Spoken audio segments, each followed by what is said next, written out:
Yeah. What?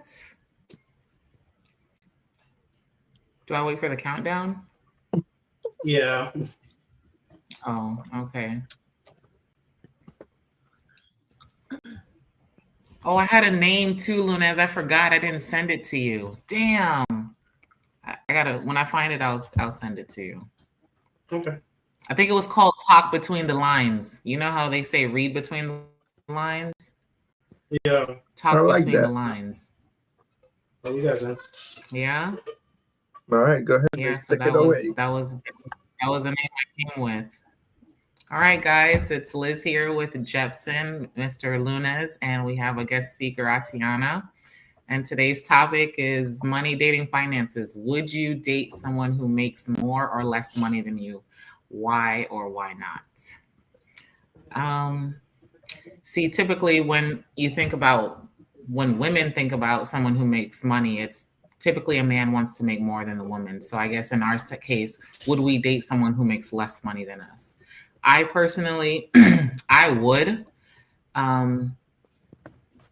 But does the person have ambition? If they don't have any ambition, I can't see myself talking to you long term. Because yeah, you can start off making $10, $15 an hour, but what is your end goal and how are you trying to pursue it? If you don't have a goal in sight and you're just talking like, oh yeah, this will do, I'll be good, and nah, I'm gonna just keep working here, I should be all right, then that would ruffle some feathers for me, and that probably wouldn't stick with it long term because the person lacks ambition. But then again, I probably wouldn't talk to you because then I know early on if you have ambition or not. So for me, I wouldn't. I would talk to someone who makes less money than me, but if they lack that very, very important trait, ambition, I couldn't see myself talking to you because I'm in it for the long haul. I'm not in it for the short sprint. So if it's just something that's temporary until you get to where you need to be, then yeah, I could see that. That's it. For right now, that's my viewpoint on it. Okay. Yeah. Will I date someone who makes more money than me? I mean, yeah, I would too. I would date someone who makes more money than me, but at the same time, it's just like, what is your personality like? What is your character? You are one of those people who it goes to your head, or like, oh, I have money, you need to do this for me, you need to do that for me, so all those things kind of matter because you're not going to, try to minimize my existence because you make more money than me. So again, it all depends on the person's heart and how do they feel about me. So if the love is there and it's genuine, the money is fluid. 1 minute it's here, 1 minute it's not. So, and then once you take away all the, I'm assuming in this scenario, in a perfect world, we've already got the other notches, like they're a good person, all the personalities there. I personally have been burned by those who don't have more money than me, so I would prefer a man who gets paid more than me, to be honest. That's it. What about you, Linus? Would you? I mean, the thing is that I think for the men, I think you got to ask yourself, men, like, I know you guys feel like you should be the provider, We have to. We have to. So the question would be, we have to. Would you date a woman who makes more money than you? And then the next question I have behind that is, would you date a woman who makes significantly more money than you? Hell no. Why? So you wouldn't be a stay-at-home father if she made more money than you. That's like against what you at home though. I don't like staying at home. So if she could retire you, you would say no. So now the relationship is based on her retiring me. So wait, hold on. So is your masculinity attached to the fact that you have more money? Not at all. So if she has more money than you and she wants to retire you, you're gonna say no for what reasons? Okay, so I'll be staying home while she's at work. I mean, it depends though. On what? Some women when they're making more money, they just don't respect you as a man. Most women. You don't think so? Most women, that's how they are. Do you agree with that, Liz? I don't think I look at a man as less masculine. I think it's like the character that follows after when he doesn't have as much money. Exactly. Like Well, men get mean. They don't like to do lot. certain things. Like Yeah. I know. So you'll be okay. Let's say you go to work, you're making a lot of money. Even if he's working, let's say he's working a part-time job, whatever the case may be, he's working a part-time job. You're working, you come home, see him sitting down, smoking a Black and Mild, drinking. You'll be like, oh, I'm making more money. I got us covered. That will be okay with you? no. So okay. If I'm coming home from the hardworking job and I'm the breadwinner, Mm-hmm. I'm assuming that he should have some hobbies, like a stay-at-home wife. There's things you have to do around here: the cleaning, the cooking, picking the kids up, making sure the house looks good, making sure everything is done. No, So that's the woman now. He's the woman and you're the man. That's basically what you're no, saying. but he needs to do certain things. It doesn't mean he has to cook and clean. But what are you gonna do if I retire you? You can't be at home smoking Black and Milds all day. No, but sound Nobody like you would want him want to that. become the woman. You sound like you want him to become the woman. So what is a That's like a masculine man thing to to do? Is cleaning and cooking not a masculine thing to do? That's not what I'm saying. I don't mind cleaning. I don't mind cooking. But at But the you same just time, said I'm that's not what makes gonna. you the woman. So No, what what are I'm you okay saying with is, here? I'm not gonna stay home while she's working hard, and I'm just a stay-at-home dad. That doesn't sit right with me personally. That's what I'm But saying. then you see, Liz, this is what jumps into the men saying that they don't want to be the provider. They don't want to do the work, but then they don't want to be home either. So I didn't say I don't want to that's do the interesting. work. I didn't say I You don't just want to asked, do the didn't work. he say, do I have to be the provider? Didn't he say No. that? I say I don't mind being the provider. I don't mind that. I like being the provider. I don't mind putting 40 hours a week or do whatever I have to do to provide for mine. I don't mind that. But what I don't like is I'm just not gonna sit home all day while she's at work working just because she make more money. It That's not just it, man. doesn't seem. No, not more Even money. if I- Remember I said significantly. So if she was bringing home $250,000 a year, Mhm. and there's really no need for you to work, you just go out and work to say, I yeah, would my wife still makes- be no. It's just me personally. I just can't stay home all day. I'm talking for Okay. myself. But we're not talking I about would staying have- home. We're talking about, would you date someone or would you marry someone who makes significantly more money than you do? Let's I just say wouldn't. you make Ah, I 75,000 wouldn't do and she makes 250,000. Would you be okay with that? But the thing is, like, We're not talking about staying at home or you're working, she's working, and collectively you guys bring home, what did I say, 325,000 between her 250 and your 75? The thing is, most of the time when a woman is making that much money than you, Just to answer the question, you gonna date someone who makes more money than you or not? I wouldn't. Why? Because she wouldn't respect you. Lunas? I wouldn't do it. No. Why not? I just Like, told just you. simple- She wouldn't respect you. I'm Yeah, gonna she hear wouldn't, Luna. yeah. So, Yeah, Any little, she that's how any little argument, she would have thrown that in there. Any little argument, she would have thrown it in there. even her friend, her family member, they were gonna talk about you though. Like I couldn't do that. No. I couldn't.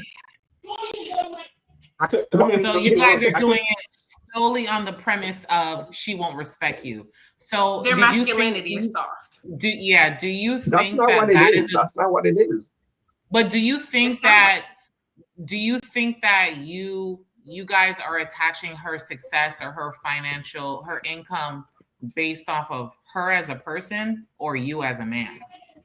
Okay, let me say it that way. Because Okay, Because if you feel as though a woman will not respect you because she makes, significantly more money than you, then that means you need to evaluate that person. Because if the money is that powerful to them that you feel that they won't respect you because you make less, then that means you shouldn't even really be talking to that person to begin with. I wouldn't That's be true. talking to that person. And then what if they lose it all? Then what? That's what I'm trying to tell you. But you got to Okay, look at let's the say for- character of the person. You got to really dig deep into who they are as a person. Take away the No. money, the fancy cars, all the zeros are behind their income. You know, who are they as a person? Who are you? Who are you as a person? Who am I as a person? Who is Lunas? Who is Atiana as a person? Who are we as people when we are stripped of everything that we've acquired in this world? Back to like biblical times when we were butt naked in the Garden of Eden. Who were we? And if you have to say, I'm not going to date somebody because she's well off, then what does that say about you as a man? That's not what I'm saying. If you break it down like that, provider, though. But if you break it down to like what Liz was saying, like who we are as people, I think naturally as humans, we always want to, there has to be something that's like a comparison in some way. So like maybe back then it wasn't money, but like say, you know, maybe it was height. Like a lot of short men don't like tall women. Like it's just a preference, but it's really, again, going back to the masculinity thing, like what makes them feel comfortable or safe in their own skin while having that person in their life. For some reason, what it sounds like is the respect level goes down the more money and the more possessions that she has, but it could also go for the height. Like the taller I am to you, whether I put heels on or not, is gonna make you feel a way about yourself, so you feel uncomfortable with insecure. that. So that's it's not exactly. It's gonna be a preference. Okay, so it's not gonna preference is insecurities. What? No, I didn't. No, your preference could be a shorter woman. You twisted the jab. No. Whoever makes you feel comfortable, if I say I don't want to be with a woman, if I say I don't want to be with a woman who's making more than me, and I say I don't want to be with a woman who's taller than me, isn't it the same thing? I prefer somebody who I'm providing for. But you have to ask why, though. Why? Because you feel as though your existence is, you know, irrelevant without it. I told you already. Not that I wouldn't mind it, but the thing is, most of the time, when a woman is making that much more, she become to the point where any little argument, that's what she gonna use. How you know? She's gonna use it as a weapon to. Yeah. How do you and Lunas know? I'm not saying every woman. I'm just saying most of the time. But how do y'all know? Okay. And what arguments do you plan to have? This woman is paying for everything. Are you? See what is the argument going to be about? You making my point. You I'm not making your point. Okay. I'm saying, hey, I make the money, right? You're at home. You're doing whatever you want to do throughout the day. If I come home, what are we arguing about? That I would even insert the fact that you don't make as much money as me in the conversation.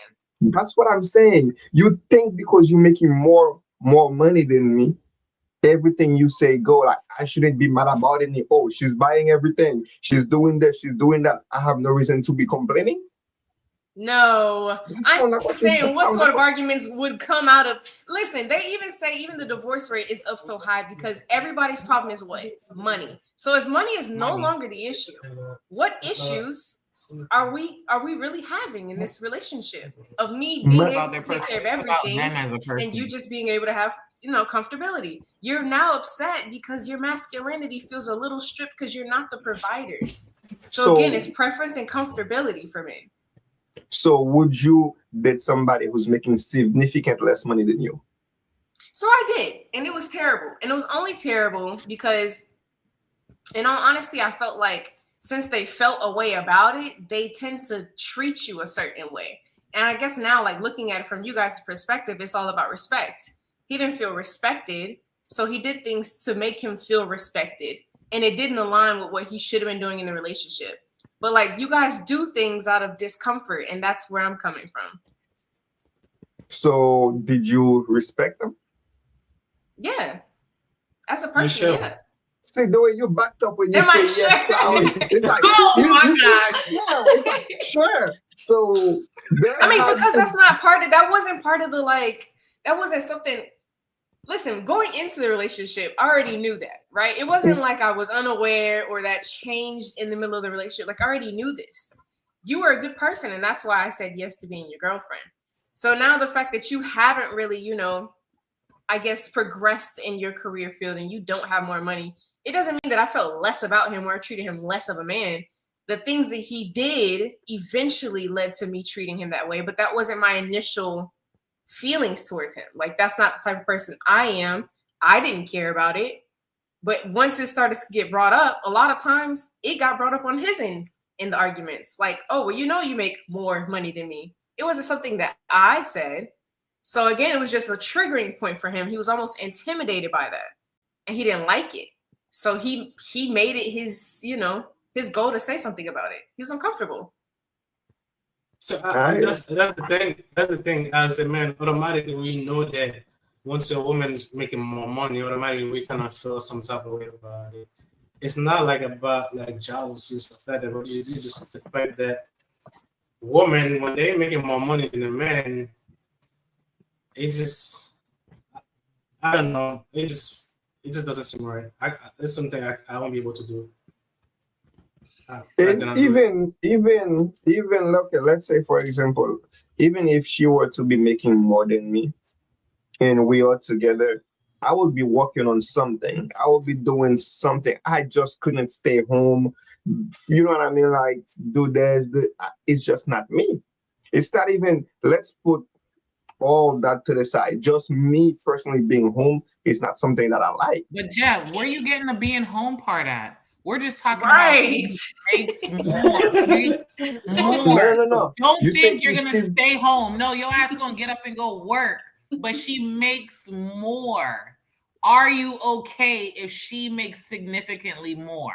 And I would say anything. I would say significant. In no capacities. In this economy right now, why would it be a bad thing?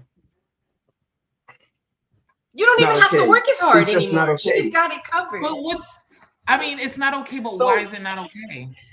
But you gotta understand that it's the thing now, as a man, we value our respect. You know, it's like, is the money is not, it don't really mean nothing to us. Nothing to us. Like we will take respect over money any day. Over money any day. Any day. So what if you met a woman who made more money and she was still respectful? Like she was humbled by it. That's what I say. I didn't say everybody the same way. I say most women, once they get to that point, okay, why do you think so many people, like so many rich women who have a lot of money, why do you think most of them are single?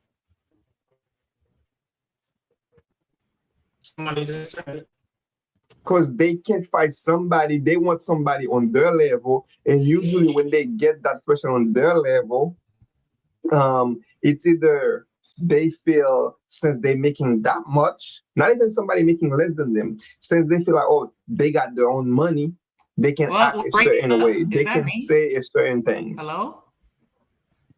I think this is frozen or freezing. Your Wi-Fi, please. Am I the one here?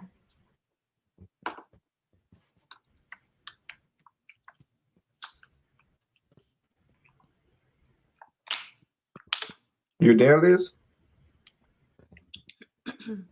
See, that's because she feels like she's making more. She can start treating us different. That's how it is. That's all it is, man. No. I don't feel like it should be an issue. But it's been happening now. That's the way women go. It's not that it shouldn't be an issue, but it's just the way, I guess, like I was saying, most female who have a lot of money, they tend to be women, they tend to be a little bit more, you know what I mean? They get a little bit, it's like every time you were to say something to them, like, oh, I make more than you, or they'll act a certain way just because they feel like they make their own money. I don't know, like what would even prompt a woman to just say that out of nowhere? Like it's all like, I know these are hypothetical, but like I can't see a reason why a woman would just say like, oh, well, I make more money than you, da, da, da, da. Like it wouldn't just come out of her mouth to say that unless there's a real situation that would cause her to say that. And that's why I say like it could stem from a situation where you as the man, or in this hypothetical, the man is doing something that is like out of spite because she makes money. Like he's not just doing his own thing. I'm not saying you're not making sense, but like I was saying, No. Don't get me wrong. I'm not saying like you're not making sense. That's why I'm not putting every woman in that category. It's sometime when women get into a certain level and they feel like, oh, he's making more, I'm making more. I'm the breadwinner in the relationship. They feel like they can treat you a certain way. Not everyone, some. Not all of them. Some of So them the do ones that. that don't treat that way, you still wouldn't give a chance. Though it's not that I wouldn't. And then they'll complain and say there's no good women out there. What happened? Honestly. She like, said, that's all I'm hearing. No. What'd you say? I said, no, you guys won't. And then you'll complain and say there's no good women out there. Exactly. Well, you know, it's just funny. God gives you a woman who has all the money and she doesn't care what you do, and you're like, no. You make too much money. Like, I need to feel like a man. I need to be the worker here. And you just kick her off to the side and then complain about a woman who comes to take up all your money.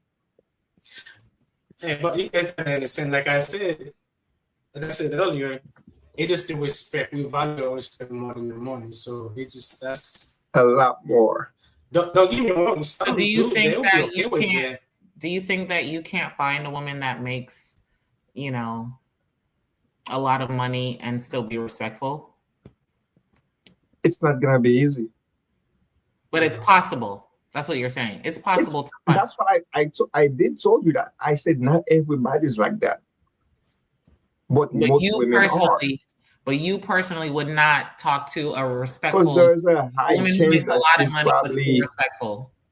There's a high chance where she's probably gonna be like that. If I'm with somebody and she become to the point where she's making more, that's different. But just to start dating somebody and she's making more than me, no. Okay, well, all right. Since you talked on that topic, would you talk about finances and income with someone that you're dating?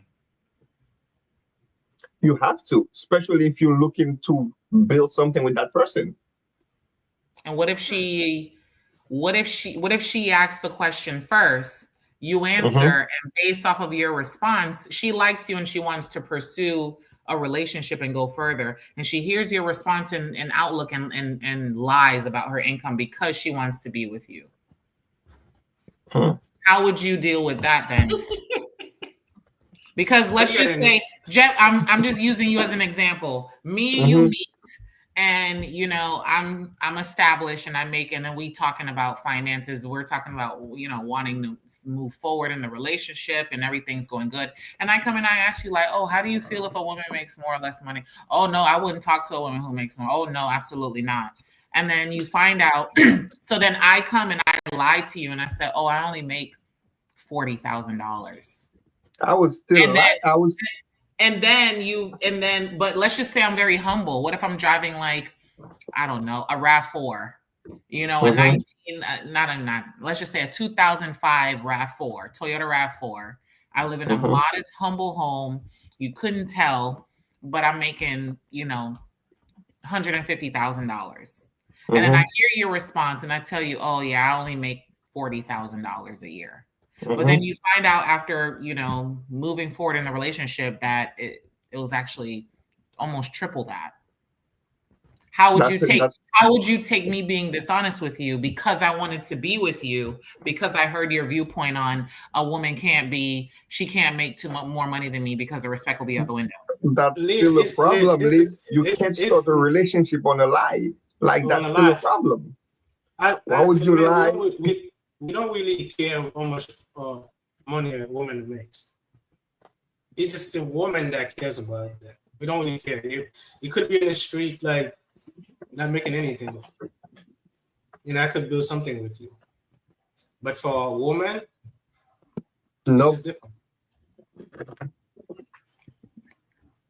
But Jeb, what if you never even detected that she made? What if she was still respectful, still loving, still caring, still all the things that you wanted?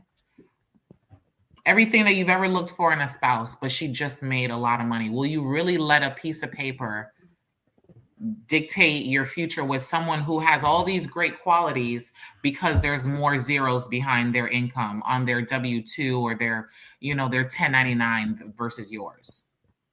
It's not about you. No, answer the question. No. I don't want to hear what it's not about. I want you to answer the question. Yes. It's still Wow. an issue. Lunas, you too? What if she was still respectful? Would you? But what I'm saying, most of the time, it's not there. It's not there now. Most of the time, it's not. Whatever. It's not whatever. It's the truth. It's most of the time, it's not there. If she's happened to be that 1%, yes, I would consider it. But you'd leave her because she lied. Okay. What if I come and I'm like, baby, listen, I make $150,000. I'm so sorry, And what if it's something big, like we're trying to buy a house together, and then you're looking like, babe, we can't afford this on our income, and then I come and I say, actually, babe, I make $150,000, and you're like, oh shit, and then you mean to tell me you've been making all this money, and then, would you leave at that point? Would you be okay with someone do that to you? Absolutely. That's a pleasant surprise. Really?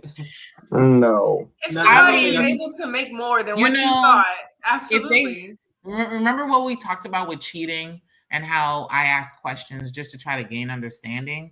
I'd probably try to gain understanding in that aspect because they did it for a reason. If you're just out here lying to lie, then that's a problem. But if you have not saying because you have a reason, it makes it excusable, but I get to understand the viewpoint of the person who, was not transparent. So if you're coming in telling me, baby, honestly, I was dishonest because I didn't want to lose you. You have all these great qualities. It's hard to find a woman who's not digging in my pockets. And you have all of that. That's why I was dishonest. Then it's like, okay, fine. Or if you come and say, I really just wanted you to see me for who I was and not what I could bring to the table. Because what if that guy falls on his face, or what if I fall on my face and I can't make $150,000 anymore? What if I'm down to make nothing? Would especially you with all the relationships nowadays, people always gonna look at what you bring to the table. Every woman will look at what can you bring to the table. Yes, but it's not always monetary either. Nowadays it is. Nowadays it is. I must be last of a dying breed because you can have all the money in the world and still treat me like shit. I'm not gonna stay. Yeah, but it's just it's not like I'm gonna be crying wearing a Chanel purse because my man treats me. No. I get it, but you still, let's say you go out on a date, you're still gonna consider what does he bring to the table. Well, I'm going to consider what he brings to the table, but as we're relating it to the topic we're talking about, which is about money, I won't. We're talking about money. We're not talking about what they bring to the table. Because yes, what do you bring? But that brings me back to what I said about the person. After you strip them of everything that they've acquired in this world, who are they as a person? That is the most important thing. Because if what you've acquired dictates and determines how you treat other people, you ain't shit.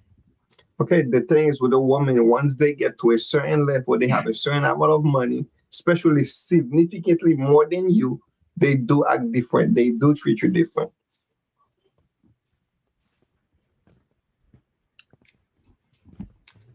I don't agree with that. I don't. I think he's just being difficult at this point for no reason. I think, you know what I think? I think you guys, and this is just my opinion, I think men want to feel wanted in every aspect of the word. Whether who doesn't? No, but in this instance, physically, emotionally, well, maybe not even emotionally, but just physically and monetarily, you guys want to be relevant. You want to feel the need to be needed. And if you can't because she can do it for herself, you're like, well, what the hell am I here for? You're here to love me. That's why you're here. Liz, let me ask you a question. What do you think men really looking for in a relationship, like a long-term relationship? Honestly, Lunas, I don't know.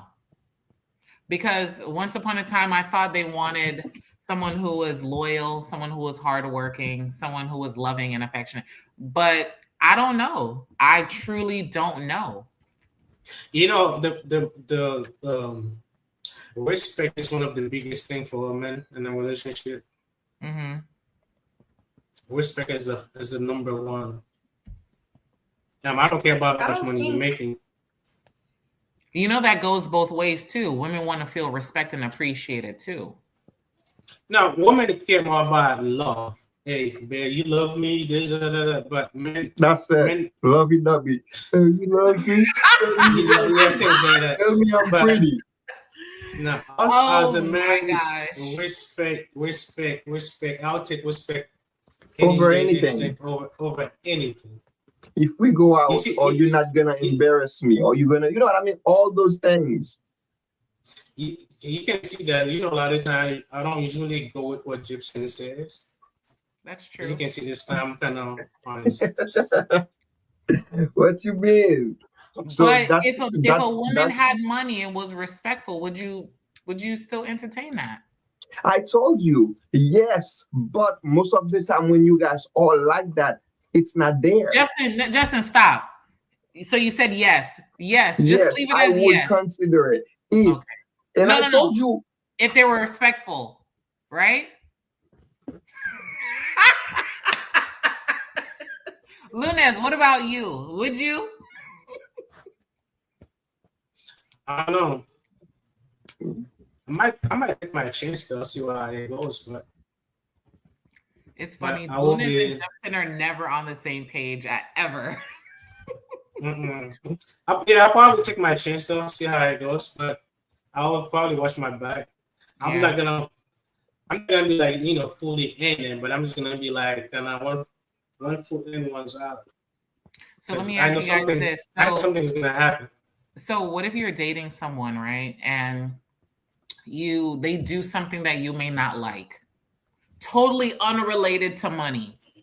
Do you think you guys will find a way to make money the topic because of that insecurity that you guys feel?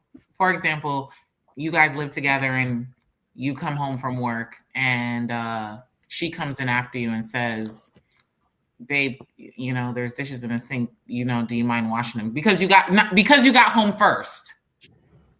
Do you think that you would flip it and say, oh, because I make less money than you, think I need to be washing the dishes? No. That's a good question. No. Why would you leave dirty dishes in this and go to work? No. I'm saying you walk in. I don't know. Maybe. Well, I don't do that. But let's just say Jefferson ate something and left it in there, and I come in after him, and I'm like, "Hey, babe, like there's dishes in the sink. You think you could wash them?" So you left it just all right. Let me fix it. Okay, we cook together. We prepare a meal together. We sit down. We eat together as a family or as a couple. And then now it's time to wash the dishes. I came in after you, and I said, "Hey, babe, you think you can wash the dishes?" Do you think you'll say, "Oh, because I make less money than you, you want me to wash the dishes"? No. What would you do? Well, hey, listen, what would you do there? That's a trap right there. So basically, he go to work before you, right? See, that's the thing with women, man. He left you at the house, and then you left the dirty dishes in the sink. No, Lunez, I changed the scenario. Lunez, I changed the scenario. The scenario is we prepare a meal together. We cook dinner together, and now it's time to wash the dishes after we've eaten dinner. The thing about me, when he came back from work. No, that's not an issue. And plus, me, let's say if I'm cooking, if I'm in the kitchen, as we cooking, I'm cleaning. So even when we're done, there's not gonna be dishes like that left to do anyway. So you wouldn't say, oh, because I make less than you. No, that just doesn't make sense. Who would say something like that? Somebody who feels like you're a woman, you should be washing the dishes. I'm the man. That's the thing about me, and I think Lunez is that same way too. We don't look at dishes like that. We don't be like, oh, that's a woman's job. We're not gonna finish eating and leave the dishes in the sink just because we feel like, oh, that's the woman's job. We're not gonna do that. No, I mop the house, I wash dishes, I do things, you know. Yeah, some men's probably gonna be like, oh, that's a woman's job, but no, like I feel like if something is to be clean. Yeah, I don't look at Okay, it that so if way. you're not into these role-specific duties, then why is it someone who makes more money, significantly more? I Yeah, told this you isn't why making already. any Such a sense. delicate Wait, topic. hold on, I mean, I question, told you. pause. I So told you because why you're saying what already. is you're saying considered something that is once feminine, now it's something, or something that was once masculine that is now feminine.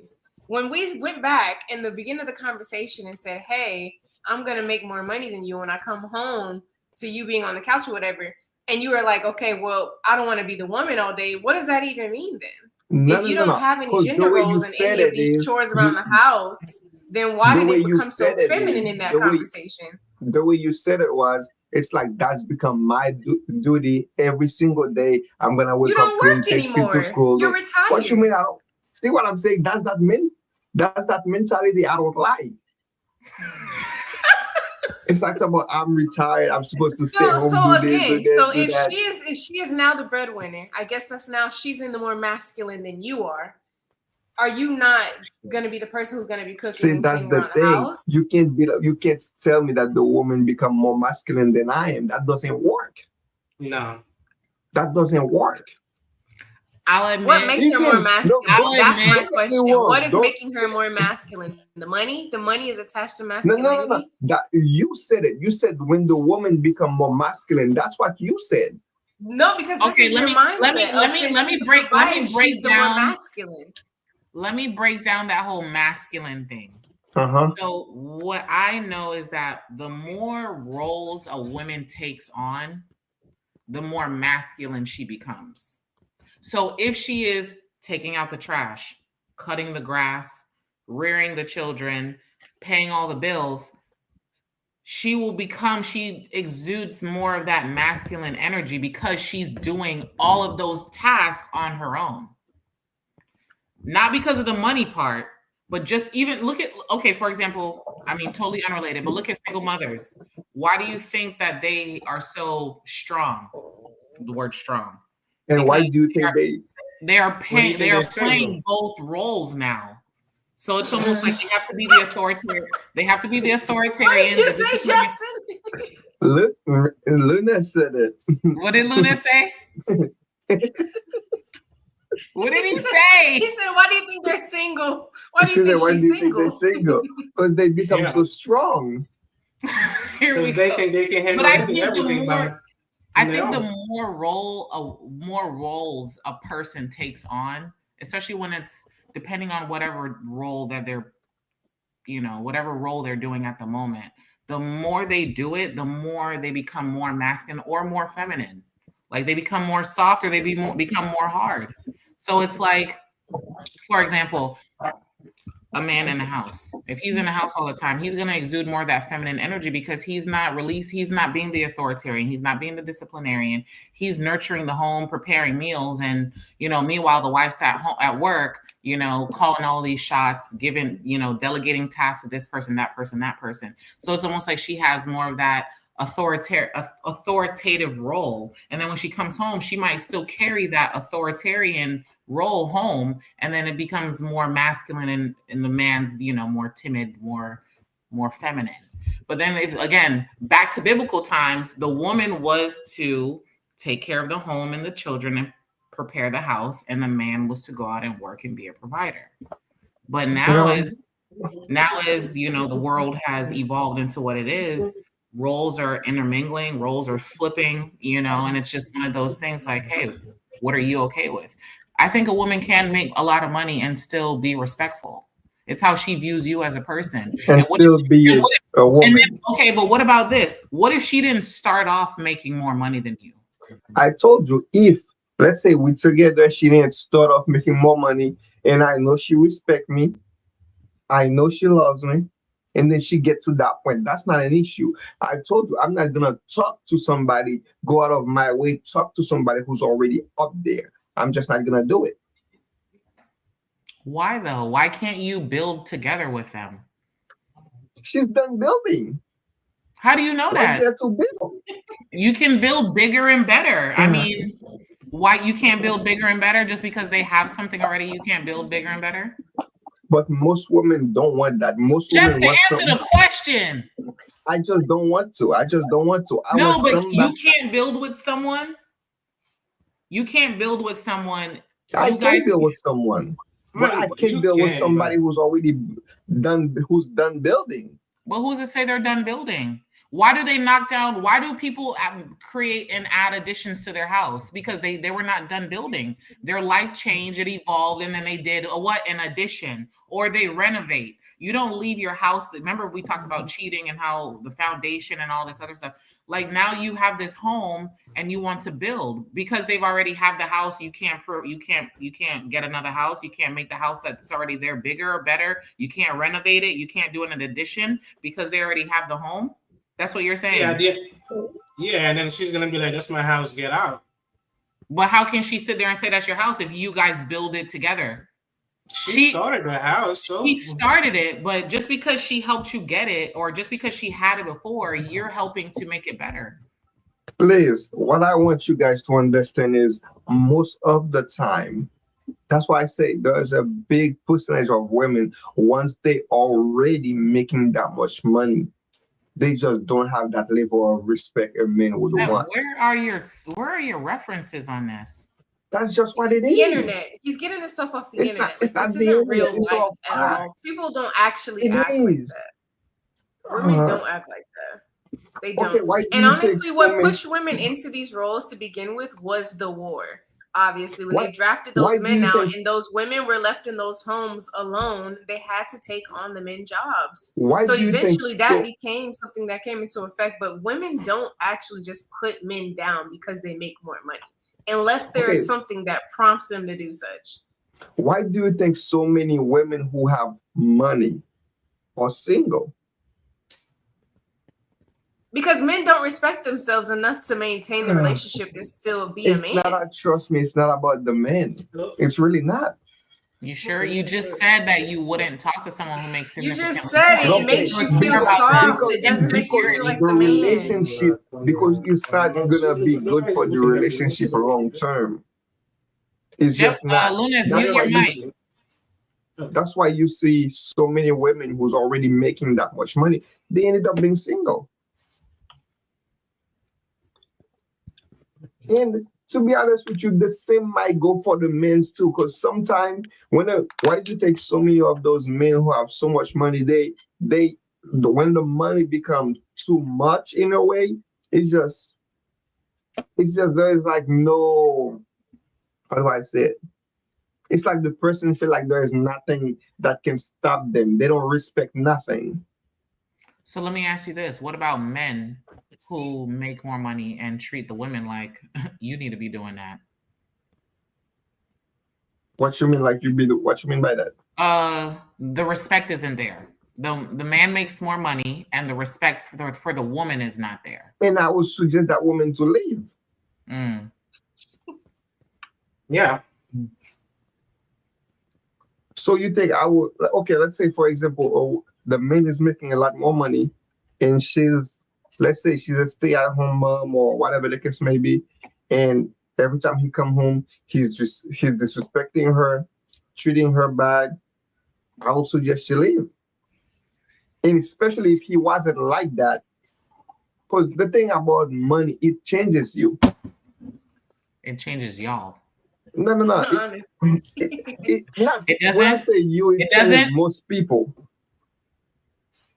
What about you, Jeff? You hit the lotto right now. You gonna still be the same Jeff that we know and love? I'm still gonna be the same person. You said that with a smile. Okay. Because it's true. I'm not gonna change. So you guys know, men don't change like that when it comes up to money. Man. Bullshit. It's just a woman. Bullshit.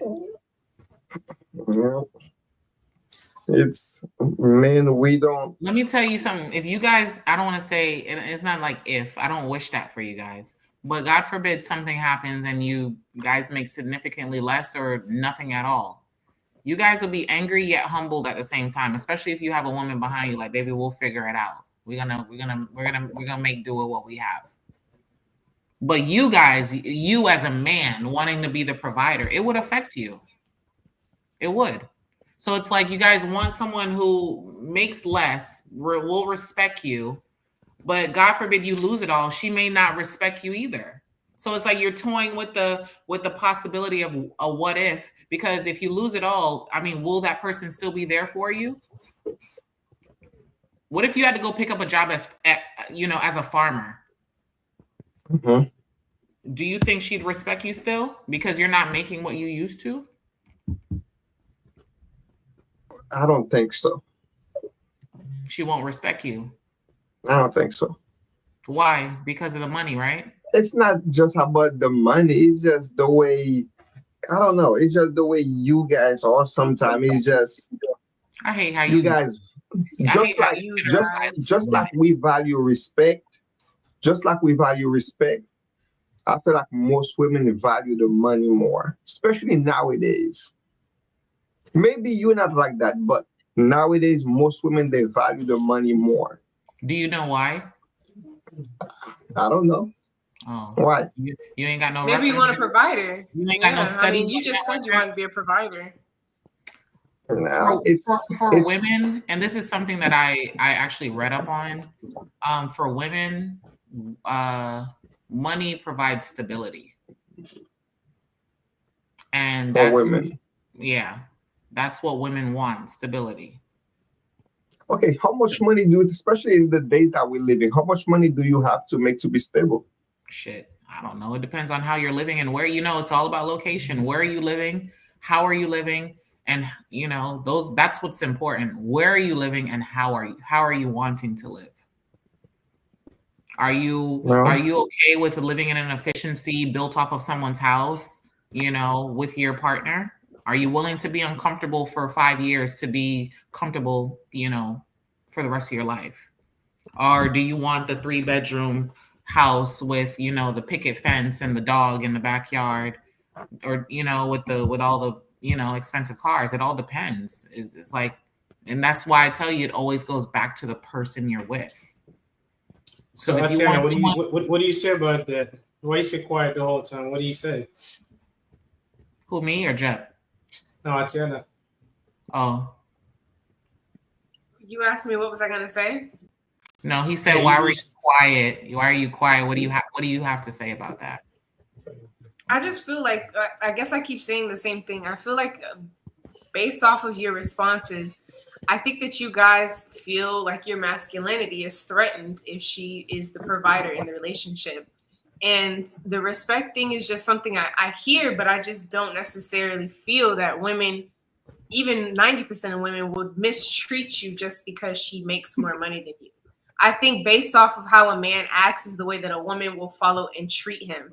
If a man acts a certain way, then she would treat him a certain way. But I don't think it has anything to do with money. So then again, it goes back to your preferences. Do you prefer a woman who makes you feel comfortable with you being the provider and her making more money than you? Or, are you comfortable with her making more money than you and you still bringing a little pocket change to the table? Like, it's all on what you're comfortable with.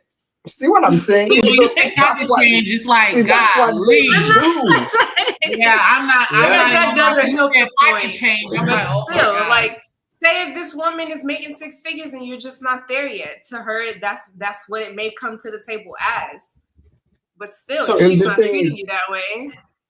So you would be okay for me as a man making $45,000 a year, and you're making like $250,000. So you're not gonna look at me some type of way. No. So you say that if I'm cheating on you and all that, you would say something. Again, treatment. So if you're cheating on me, I don't care about anything else. I care about the disrespect. So let's say I'm disrespecting you, right? You would say something. Of course. As anyone should who respects themselves. So you would be like, this broke ass dude is not even making enough money. Now look at what you're doing. Right? Who cares about your money? You're cheating on me with other women. That's what I care about. So now you were talking about being disrespected about the money situation, but now we're bringing other people into the relationship. Like, I'm already validating you. Like, what do you need another woman for? So what I'm saying is, like, let's just say that I'm doing something that is going to make you unhappy, right? You would eventually, you're going to say something about the money that I'm making, right? I don't think that'll be the first thing I talk about if you're making me upset. But you will say, right? You will say something. No, I will not say something about it. The money will not be the first thing on the list. So even, I do you wrong and, talk bad, say any, you name it, any nasty, call you name. If you're, listen. If you're a piece of shit as a boyfriend, that's what I'm upset about. I don't care about your money. The money may be the cherry on the top. But if you're treating me like shit, that's what I'm most concerned about. Why are you treating me like shit? That's what the arguments will be based on. The shitty behaviors. You're good. I just... No, you got me though, because it was the trap though. I thought you were gonna be like, I thought you were gonna be like, well, if he started disrespecting me, I'm gonna say something. I thought that's what you were about to say, but it's a good answer. Yeah. I feel like it's a principled situation. I'm a very principled woman. I feel like it doesn't matter about the money. The money may come into the picture at some point in the conversation. But if there is something I'm upset with you about, it's most likely built on something that was a principled matter, and that's what I want to talk about. So deep down, you're not gonna say anything. Truthfully, if that's not a part of the conversation, if it has nothing to do with finances, I'm not just gonna randomly throw that in there. That's just not something I would do personally. No. So what would you do, Liz? If I'm calling you names and do you want to go out there and come home midnight, 1 a.m.? There is no amount of money that will make me stay if you can't respect me as a person. Because when you start disrespecting me, calling me names, coming home late, you have no regard for me. So in my mind, I'm going to look at it like, so why are you even here? If you're doing all this to me, why are you with me? That's what I would really want to ask you. Why are you with me? Is it because, why? And I'm not gonna give reasons, but like, why are you with me? If you can't respect me, you're cheating on me, you're lying to me, you're disrespecting me, calling me names.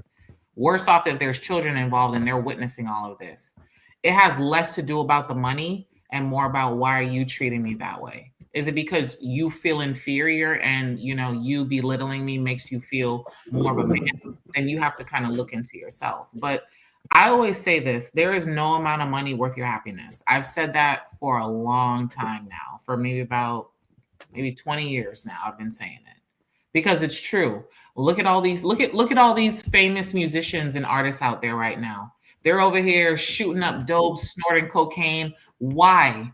To get a high that's temporary, and they have all this money in the world. They have women who would jump off of a cliff at just the sight of them, pay thousands of dollars to go see them perform, and yet they're over here snorting coke and doing drugs in a bathroom somewhere backstage at some hotel down the road from where they're performing at, because they're not happy. So it's like, and they have millions of dollars, grand houses, and look, they still can't be faithful. So it's like, if you can't treat me with respect and you're making money, then why are you with me? That's what I would always say. Like, it's better off you just leave at that point. Because once the respect is out of the window, just like how you guys want respect, women want respect too. We want to feel appreciated like you guys want to feel appreciated. We do, but men value the respect more than women care about love. Yeah, but there's no love if you're cheating. How can you love me and cheat on me? How can you love me and call me names? And no, that's not let's agree to disagree, because I first want to say that I disagree with women just wanting love and that's it.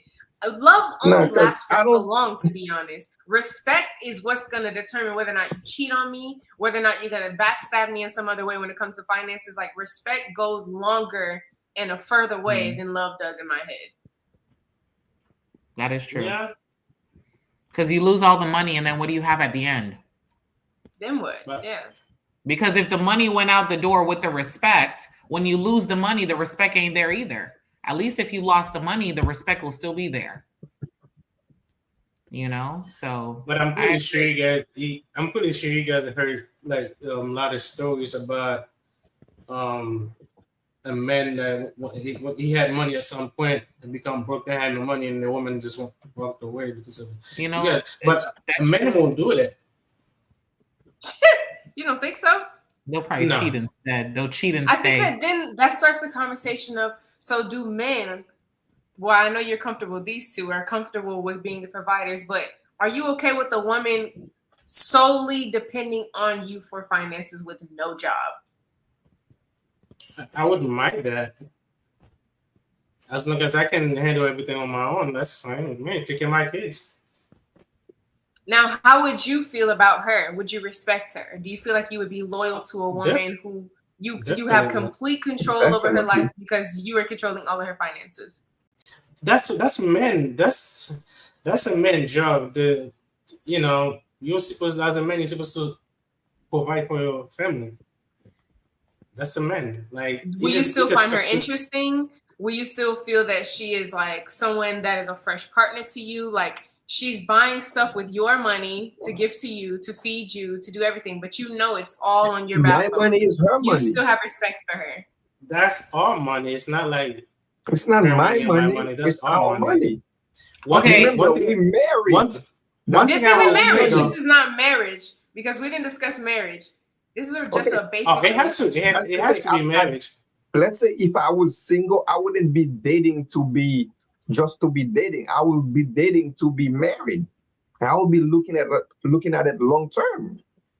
Hell yeah! Give me 5, Jefferson. I'm like that. So, but I would say that.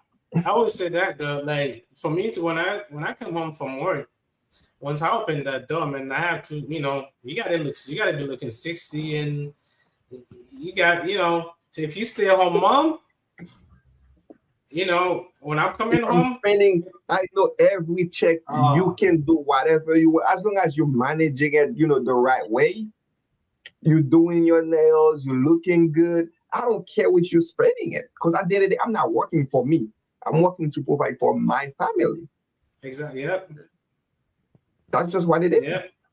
But I'm so not she's draining your pockets and you don't care. You would prefer a woman who drains your pockets. She's not over draining a woman who will bring in more money than you. She's not draining my pocket. I don't look at it. It's an investment. Yeah, you're investing into your spouse and into your home. So let's say so why wasn't it looked as an investment if she's the one who brings the most money in? Well, no, we're going back to the she doesn't work. That was what I was commenting on. She doesn't work, and the man is the sole provider. I look at it like if a man is comfortable with giving a woman his check and they have joint accounts, which is actually something I want to talk about. And she wants, like Luna said, he wants her to look good, smell good, have her nails done, put together. That's an investment. That is you're putting money into something, hoping to yield a greater return in the end. Okay. So now she said about how do you guys feel about the tables being turned? You guys supposed to be looking good, smelling good. Yeah, we gotta make sure I have wet sheet on the bed. Make sure I got some home cooked meal, and you stay on mom. I'm in the house, supposed to stay clean. Like, hey, that's all you gotta do. Stay on. How do you feel about? Would you wife a woman that looked good, but she had everything, but she couldn't cook? She was respectful, very loving, affectionate, but she couldn't cook. So a lot of your meals were restaurants. Oh, babe, I want to go here. Babe, I want to go there. The thing is, I can overlook that because at the end of the day, I don't mind cooking. I can overlook that. So you come home from work while she was home looking good all day? Not every day. You don't even now. You don't cook every single day, do you? No. Yes. Exactly. So you wouldn't be cooking every single day. Jeb, you're not answering the question though. You just What's the question? The question is, would you date a woman who does not know how to cook, but she has everything else? Does she try? She's fired? Does she try to cook? Does she try to learn? Does she make the effort? So let's just say, yes, she's tried, but it's so awful that you just said, baby, just stop. If she's trying, I don't think it would have been that awful every single time. You'd eat it? I would try. And then you'll be hungry, and then you're gonna go out to eat. I wouldn't mind going out to eat if everything else is covered. So to switch the subject a little bit, would you sacrifice a certain part that the person is not good at just Yes. because they cover a certain part. Yes. You're not gonna get everything that you want. Exactly. You're not gonna get. I find it very. I'm not gonna say it's impossible, but I find it very difficult to find someone who is going to check every single box that you have of a list that you've prepared of the perfect partner. So that is why you compromise. Relationship is about compromise. You know, it's about, let's just say I meet Lunez and he says, "Oh, I want 3 children," and I said, "I only want 1." You have to compromise. Somebody's going to have to either go up and say, "Okay, I'll have 2," and someone may have to go down, or someone may just have to give in altogether and say, "You know what, baby, I'll give you what you want." So it's all about compromise, but you're not going to get everything. They may lack this, but they're great somewhere else. But you have to determine if what they're great at and what they're lacking is enough to satisfy you or keep you content, that you'll say, "You know what, although she's not like this, then I'll take it." But I've also found out too that, you don't want to be the same. You don't want to have 2 of the same people in certain aspects. Like, if you guys are both financially irresponsible, that won't work. You're going to have somebody who is more financially responsible and literate than the other person. Because if not, that's a recipe for disaster. And that's why, numbers for divorce are so high, because money is always a topic. People, they don't come and their goals may not align, or the way they manage money doesn't align, or maybe they don't make enough of it to align for the lifestyle that they want. There's so many different factors why money is such a big topic, and then it leads to divorce, because I think a lot of people, they get together and they build these relationships based off other things, but they don't consider the money part. And then they get into these things, they build a life, they don't talk about these things, they have different views, different outlook, different wants and needs. And then the relationship goes to crap because it's all about money, and nobody really sat down to talk about, hey, how are we going to make it work? How are we going to make it work? And then by the time you look, there are children involved, and then, it just gets messy. But I mean, yes, you compromise when you're in a relationship. You're not going to get everything, but then you have to look at what your non-negotiables are too. Like, what is something that absolutely not, I will not date someone who's like this. Okay, well, better question. Yeah, go ahead, let's finish what you're saying. Now, my question is all right. So I think that the problem is like when you are as a couple, when you have a separate bank account, that's an issue. So let's just say if I come home with 1,500, my partner come home with like 13, even some amount. And so here's the way I see it though. So basically, like, when I see a couple together, live together, right? And at the end of the month, and then my girl came, hey, here's my 600 to pay their rent or whatever, and I'm gonna have to come with mine. That right there, I kind of feel that that's a problem right there. You don't feel as though she should come with 50-50? I don't like. I'm gonna talk about, like, for me personally, the way I do things. Like, we have like 4 different bank accounts. And I might say that people are probably like, why you have all 4 different bank accounts? So I'm gonna break it down. So so basically we have a saving account where she can't go in there without me being there, and we also have a regular checking account, that's where the money come in and out and stuff like that. And we also have, she has her alliance account. I have mine. She can do whatever she wants on hers. I can do whatever I want with mine. I can burn it out, do whatever I want with it. She can always do the same thing on her. If she wants to buy me something, or if I want to buy her something, right? And like whatever the money that I spend on it or whatever I bought for her, she's not gonna see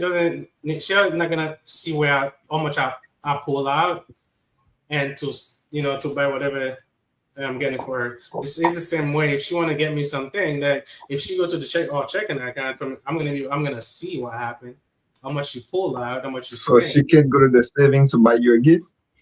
No, she'd probably have to pull it from her allowance. Yeah, she could go to her allowance and to do that. Yeah.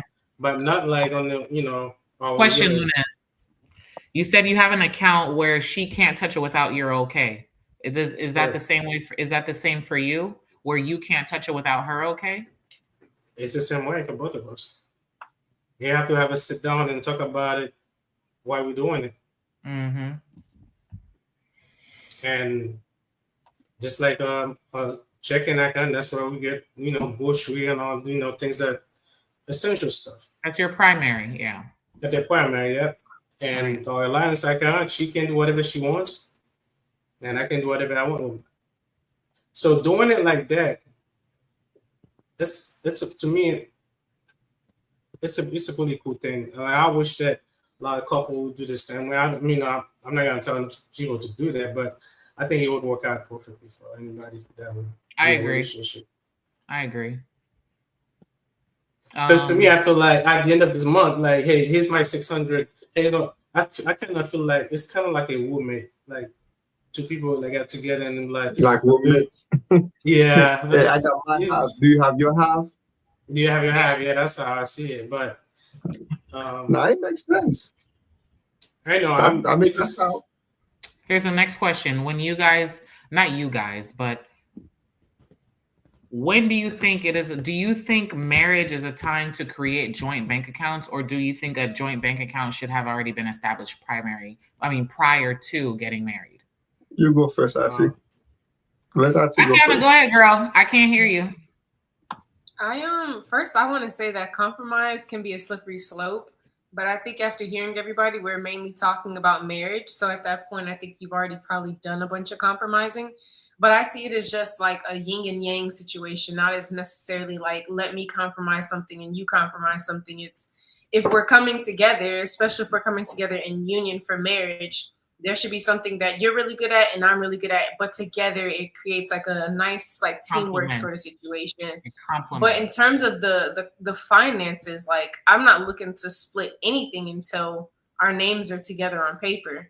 I feel like trying to do that prior to marriage doesn't make sense because it's not a for sure thing. You don't know what's going to happen. But the fact that you guys are married, you're now in the eyes of the law. A lot of things can be split properly. A lot of things can be done properly, but before just doesn't make sense.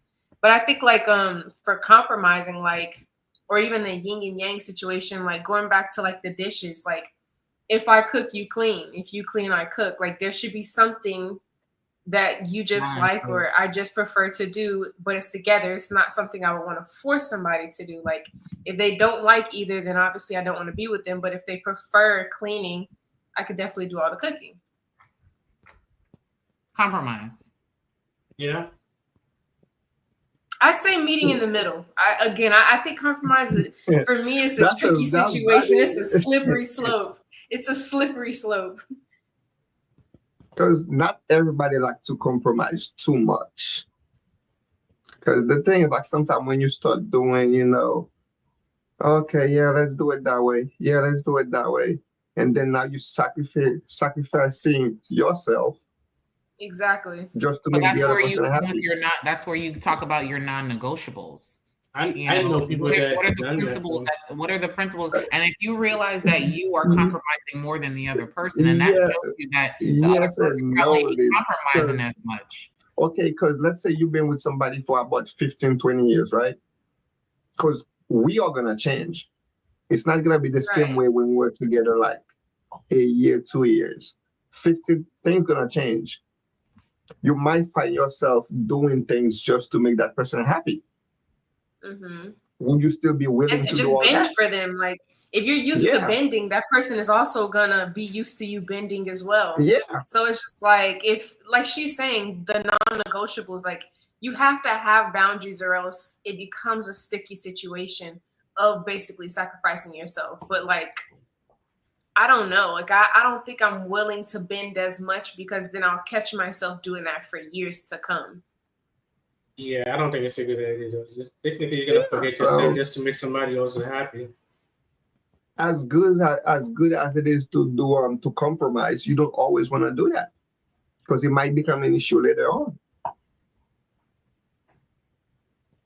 So back to the question. So Atiana said no to joint accounts prior to marriage. Jep and Lunes? Prior to marriage, no. It's just you can. When I say prior, I didn't give a time limit. So let's just say you guys are engaged to be married, and you're looking at your marriage date maybe 6 months from today. Would you have a joint bank account at that time, or you're going to do it as soon as you guys sign the papers and you have the same last name kind of thing? No, I would do it before marriage, especially if you trust that person, you can see yourself with that person. Yeah. If you both are on the same page, you guys are engaged, yeah. But just as boyfriend, girlfriends, hell no. Lunes? No, I wouldn't do it. I probably would have after marriage, though. Probably didn't have kids. Well, let me ask you this, but if money is one of the leading issues with divorce, money issues in a marriage is one of the leading causes of divorce, why would you create a joint bank account after marriage when you don't even know how the person manages money together, especially when there's going to be two incomes going into one account versus... So you would trust, let's say you started dating somebody right now, right? And let's say, things are going good, and 2 years, let's say 2 years into it, you guys are not thinking about marriage, but since you see yourself with that person, you want to know how they are with money, you will just trust them with your bank account? I didn't say that. No, but you say if we having a joint account, that means he have access to yours, you have access to his, right? You have access to the same account. You can still have your own separate account, but joint is together. So both of you guys would money be going in there? That's the thing. Because you can have a joint bank account, right? For things that you guys do together. You don't have to have a joint bank account and your primary check that you go out there and go work for 40, 50, 60 hours goes into that account. But that but there's other ways to determine if that person is good with managing their money. That is having an account together. That is true, but when you guys get married, you're taking everything that you guys done separately and you're now putting it together. Hopefully you guys are in the same house at that point. Yes, keyword marriage, not before. Yeah. Right. But if you're engaged to that person, then the goal is to be one with that person, is it not? Yeah, that's why I told you, like, engaged, yes, but just together. But you aren't yet. You're not one yet. Yeah, true. I wouldn't do it until I get married, until we're married, live together. It is a big risk. Yeah. So, because say you find something out, and now the engagement is off, the marriage is off. Then what? You close the account. It's still not a for sure thing. It's still not a for sure thing because fiance is right there with boyfriend and girlfriend. It means nothing in the eyes of the law until you're married. Yeah. But at the end of the day, nowadays people treat marriage like it's. You know what I mean? It's just. But there's consequences. That's the best thing about marriage. You can do whatever you want, but now there's consequences to be suffered. But if you catch on to those things prior to, you can always get an annulment as well. Would you want to do that going into it? No, but that's the thing. It's almost like, would you jump into a car and buy it before you test drive it? Not saying that you're supposed to go, devote your whole check to that particular account. But you start off small. You don't just run in and jump in and say, I'm going to go put my whole check in there. You start off small. You guys work on a goal. You say, okay, let's go on this trip together. You plan a trip to go somewhere. All right, baby, you go ahead and you put $50. I put in $50 every week until the trip date. That shows you so much, not as a boyfriend or girlfriend. I'm just meaning in general. And then at that point, how long are you going to talk to someone before determining, okay, let's take it to the next step. Let's get a joint bank account. Let's go on trips together. Because I'm pretty sure the man's not going to always want to be fronting the bill too. Maybe she wants to do it. Maybe she wants a surprise. I don't know. I'm just putting it out there. I don't think it's a good idea to do it, until you get to that level. At least after you guys are engaged. Anything before that to me is just way too big. Well, I didn't say boyfriend, girlfriend. I didn't say that. I'm just saying, would you guys do it before marriage? Yeah. I mean, personally, Before marriage can be 3 months preferably prior, after can be 1 marriage. month Preferably prior. after. Before is fine. Let's say you guys are engaged, you guys are living together, it's fine, but preferably after. yeah. As a matter of fact, probably after my first kid, because now I know that if something falls Wow. apart, So what if you guys are 4 years in and you just have your first child? Then That that's means I guess that's what it's gonna like you take. guys are married for 4 years, but you have separate bank accounts. you know, because the reason why I said that this is the fact that if something fell apart, I know my kid would they're gonna benefit on that. But But it's just tough, man. but why would you be with somebody for over 4 years knowing something can fall apart? I mean, you're not all the way in. It's life, Right. man. It's It life. is. So then it's either you in at 100% or you're not. You're saying you would think about it. Right now. You with your wife right now. You don't know what she's thinking right now. It's not about, but at the end of the day, you still have to be in it 100%. You get hurt, you get hurt. You don't get hurt, you don't get hurt. That's what I'm saying. I'm married. If you choose, you can be living with somebody, you are married to that person, and you're not 100% in it. I'm 100% in it, but I'm just Okay, saying, but like, if you in the relationship for 4 years and you claim, okay, since we don't have a kid yet, you're not gonna have a joint bank account. So it's kind of, that doesn't seem like you trust that person. You're waiting for your kid, so just in case your kid can take over, like it just doesn't seem like, it's like you trust your kid more than you trust the person you're with. it's not what that kid got. The kid has nothing to do with like. It does, because It's you're a waiting for kid. the kid for you to So join the reason the why- account, right? No, the reason why I say that, I'm just saying that if you have a kid with that person, right, you know that if something happened, of course she's gonna have the kid regardless. Mm-hmm. Therefore, whatever whatever you had with that person, you know your kid's gonna get some on that. But if you don't have anything with that person, like if you don't have no kids and she took all your money, that's what I mean. Like that's what I'm trying to. So you would wait until you have a kid to have joint bank account. Yeah, possibly. Yeah. So let's say you go 5-6 years without a kid, because it happens sometime. Yeah. So you wouldn't for 5-6 years, you still wouldn't have a joint bank account Yeah, I would wait. with your wife. Yeah. That doesn't mean, that just proves like you're not all the way in. You still what do you feel like mean? she can. Lunas, let me ask you a question. It's nothing in life is guaranteed, guys. You guys know that. Exactly. But you are So- married though. You are I mean, one. Yeah, but we can. You So are you as one in front of God and in front of the city, right? So just because you're married, like your life is ended right there. Okay. So it's this life, man. Anything can happen. Nothing is 100%. You say if something were to happen to you, regardless, since you guys are married, she will still have access to everything you have. You guys are married. Regardless, whether it's a joint bank account or not. Yeah, I get what you're saying, but nothing is. And what I'm trying to say is nothing guaranteed. I mean, things can happen. I get it. You can have, because I know people who have, like a little saving they have on their own.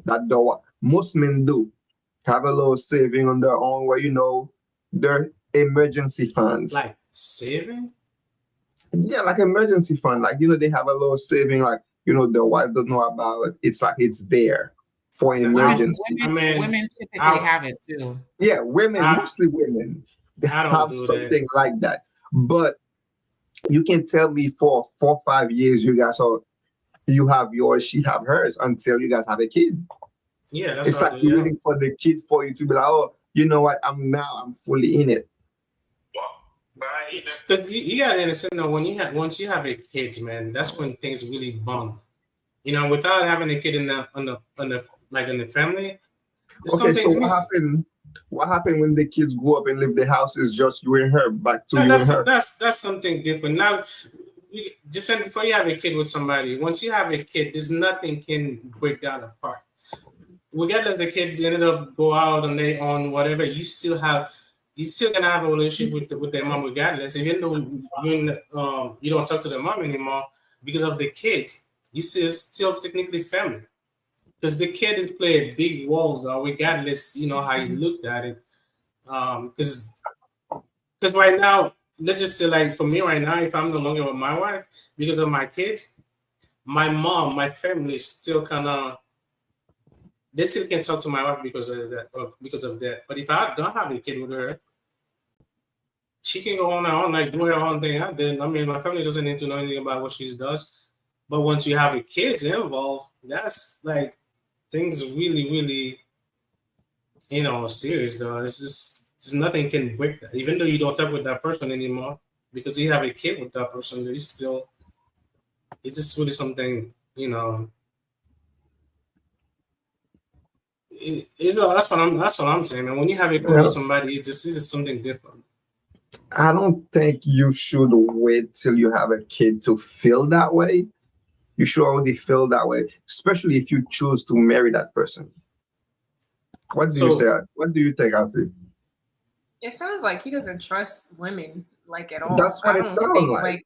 It matters if there's commitment involved. It doesn't matter. Like, he just doesn't trust anybody. Like, don't get me wrong. And then he's like, money involved. Like, why would I do that? I understand, but to be honest with you, like, if I don't trust you enough to have a simple bank account that's joint, because it's not even like my finances are touched. Like, this is just one we have together. You don't even trust them for that. Like, what are you doing marrying this woman? Like, it doesn't make sense to me. So if you have to wait until a child, like, I don't think you should have married her to begin with. You also sound like you don't respect her. That's not true. But right now, I'm in there right now. That's what I gather. I'm in there right now. So we have this, like I was saying on the beginning of my statement, we all in one, like same bank account. I don't have like Gibson mentioned earlier, like a little like saving account on this side. I don't have that. We have our same regular checking account or saving account. The only thing we have different is just like a little alliance account. That's all we have. So I'm all in. Lunez, let me guys ask you guys a question. So let's just say, back to the original topic of would you date someone who makes significantly more or less than you? Let's just say you guys, you men, for the men, you make significantly more, right? And it is time for marriage. Are you going to ask her to sign a prenup? Damn. Y'all better say no, because Mr. Provider, you guys should be totally okay with providing until the last second. To be honest with you, if I love that person, and especially, of course, I love that person. If we're gonna be married, only if you love her, right? But not if she loves you back. It's not. You gotta love her, right? You keep playing Sherry, that I love card. you, baby. I love you, Sherry. You keep playing that card. I'm just asking. No, I wouldn't ask her. I wouldn't ask her to sign a prenup. You would not, Lunez? I wouldn't. As much as I know I have trust issues, I wouldn't ask her to. I wouldn't. Because if I choose to marry that person, I will just, as much as I have trust issues, I'll have to jump both feet in. I couldn't be 1 feet in, 1 feet out. The thing is that when I was like, before I met my wife, though, it's the one thing I always saying that I always say that before I even marry somebody, I want to make sure I have a kid with you first. Because I don't want to be with some. You want to have that kid but not the joint bank account. Lunez want that last name going around. He's a child before marriage. Yeah, that's why your opinions are a little off here. Here's the reason why I said that. Here's the reason why I said that though. I don't want to, be with somebody, married, and come to find out later on you can have kids. But now in this society, medicine has advanced so much, Lunez. Like you have in vitro, you have like all these different. He wants to make sure she's fertile first. Hell yeah. I want to make sure you can have my There's so kid, you many can have other my ways child. to detect that. Like, that's such a terrible way of thinking. You can Oh. just take her to the doctor. She can do the egg count. They can check her fertility there. They'll show it on the papers and the science. You don't have to Can get you her imagine? pregnant. Can Why you would you imagine? the one who Can you have kids imagine with that us? conversation though? Huh? You're at the doctor's Yeah. office. You're at the doctor's office and you're like, yeah, doc, there's this beautiful, lovely woman that I want to marry. I just want to make sure if she's fertile or not. Because if she's not, this marriage ain't going on. Yeah, No, it doesn't have to be that way. It can be, hey, the two of us are really considering kids in our near future. We want to get married first, but we want to make sure moving forward that we're able to produce a child together. And then you go in and she's okay with this because I'm assuming that's just the type of woman you've chose. And you go into the appointment and you figure out whether or not she's fertile or not. No, But if you having find out that the she's child, not, like you're gonna. taking that But if you find out that she's not, what if you find out that she's not though? Talking about jumping both with him. Nah, if she can't have kids, it's the same way. If I can't have kids, I wouldn't. I'm gonna tell her that, you know what, for somebody that can have kids with you, I'm not gonna, even if she's still willing to stay with you. I'm not gonna let. I'm just tell her she can go. I'm not gonna. Here's the reason why I say that. Listen. Hold on. Let me elaborate on that. I'm gonna tell the reason why. So let's just say she can have kids, right? But I can't.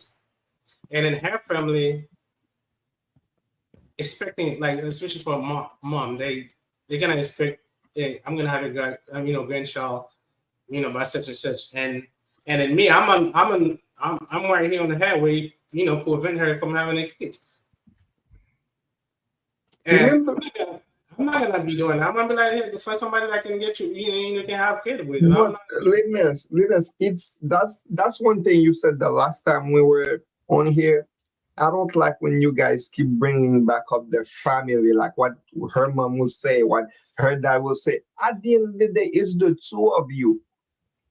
If the two of you choose to live with each other, no matter what the issue is, you guys want to be with each other. I don't really care about what her side said or what my side said. I get what you're saying, but I don't always like that. I value my family though.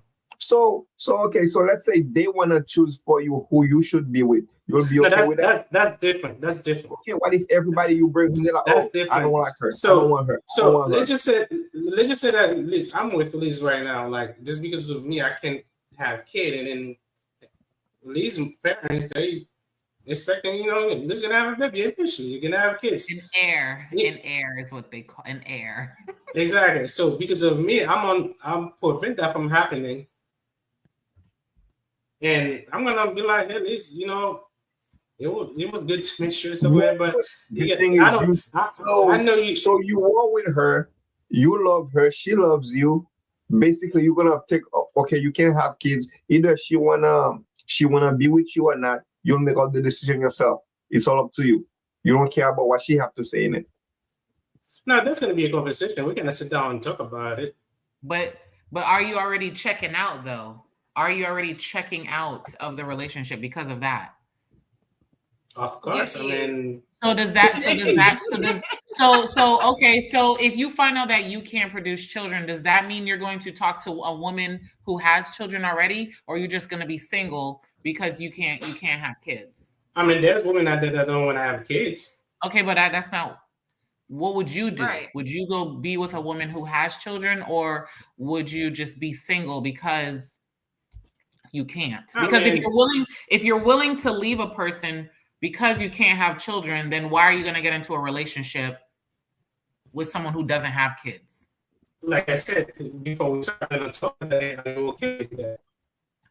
So would you consider in vitro? What is that? So it's where they would take the woman's egg and the man's sperm and, insert the sperm into the egg. It fertilizes and then they'll plant it back into the woman. I mean, I might try it. The signal's kind of spotty. I mean, if there's a way that we can figure this out, I'll probably stick it on and see how it goes.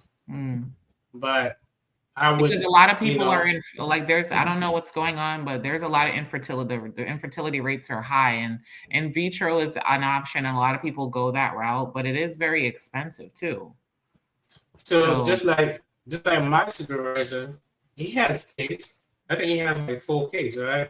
But his girlfriend, she doesn't want to have kids. But you know what he did? I think he went to the doctor. He cut his little thing that He did a prevented him from having vasectomy. a kid. Yeah, and then the girl, she's like way younger, like probably 15 years younger than him, and she doesn't want to have kids. And it's like, yeah, if you don't want to have, if you can't have kids, you can somebody that doesn't want to have kids. Also, you might find people that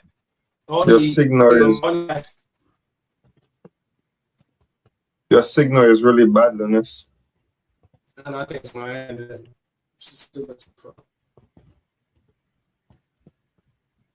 Can you guys hear me now? Yeah. So yeah, like I said, I'm pretty sure you're gonna find a lot of women out there already has kids that don't want to have any more kids. I still can't hear it really well.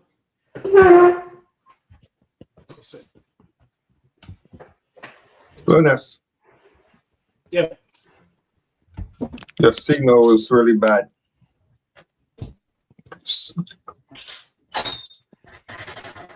So the thing is, like, it sounds like if you can have kids and she can, whether she want kids or not, you'll just get up and leave. Are you with me? We're with you. I'm No, not. I mean, connection-wise, I'm with you. Like, He sounds we can terrible. have a sit-down conversation and talk about it. But I just feel like it's not okay.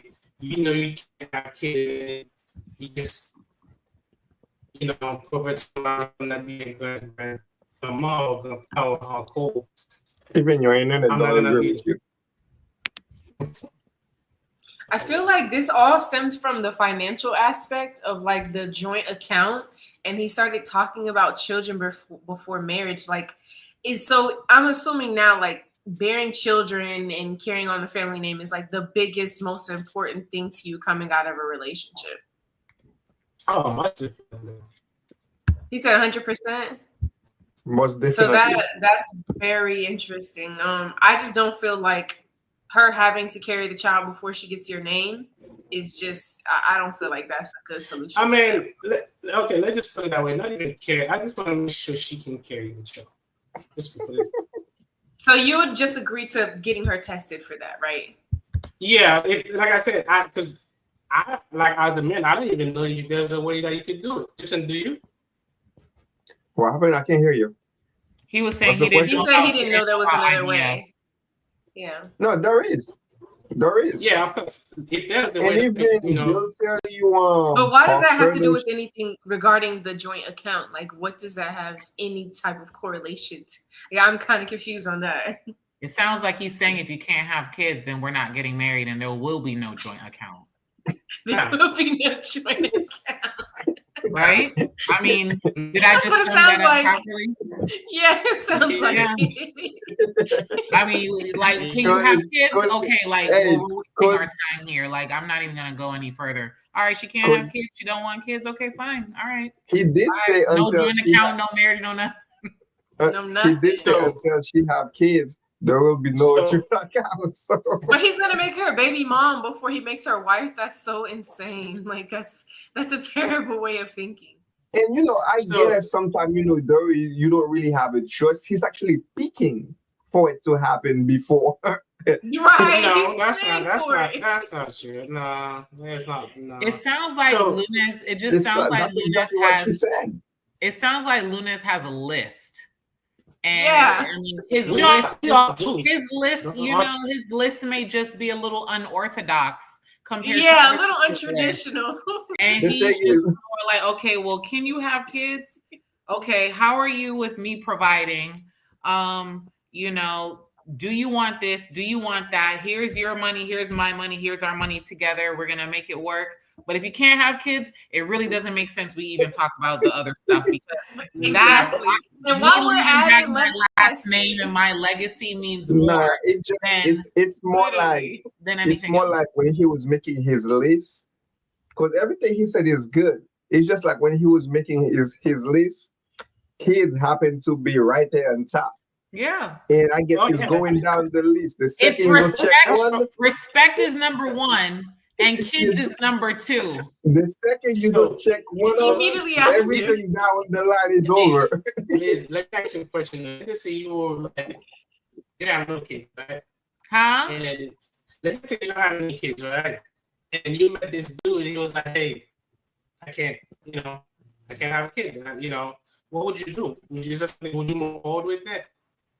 I'm a woman who doesn't want children. I don't want kids, so I'm okay with us not having children. Okay. I want kids.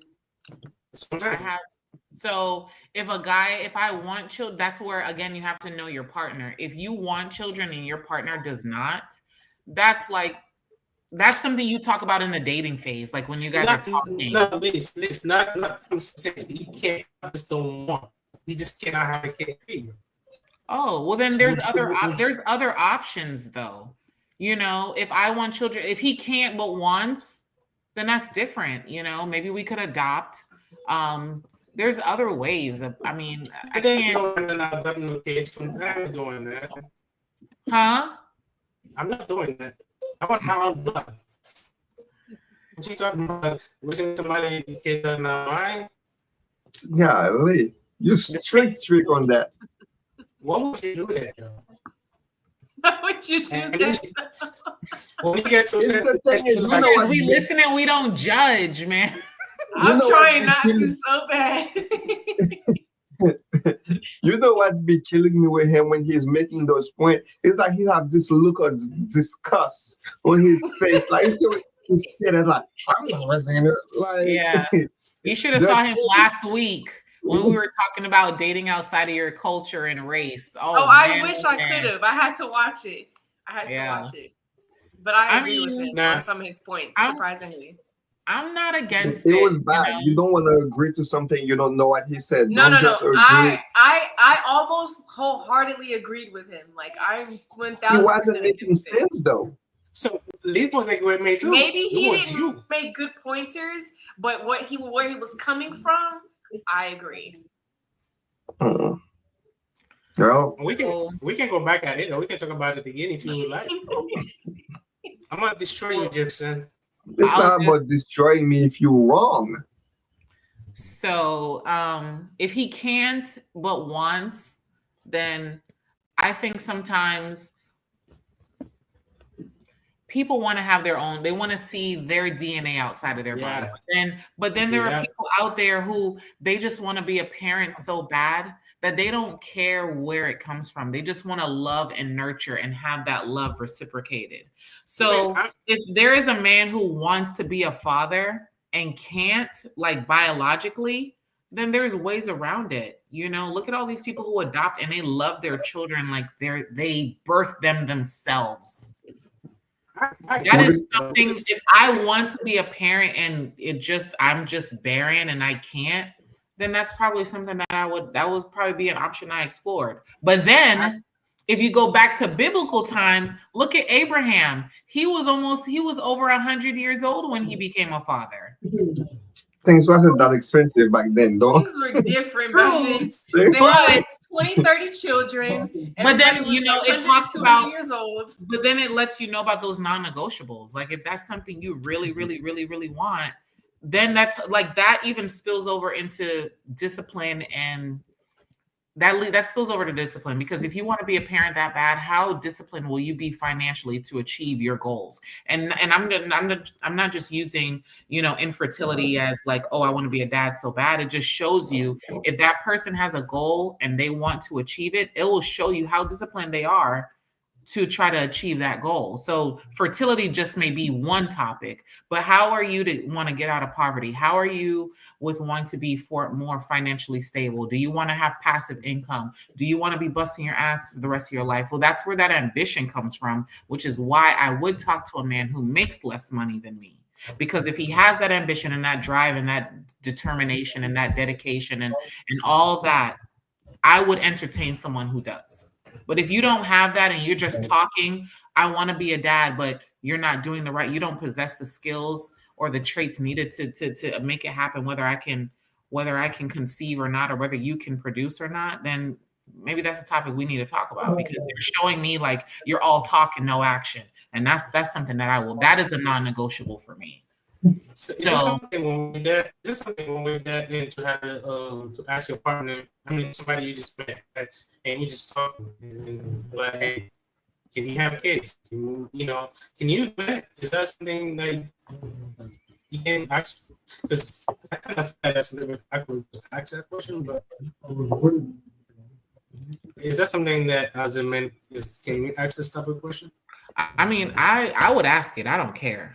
I would just ask it. However, I mean, if I don't see me, I'm not dating just to date. I'm dating because I want something long term. Like anything I talk about, I would always lead it to marriage because that's where I want it to go. I'm not out here just to be out here because the sky is blue and the grass is green.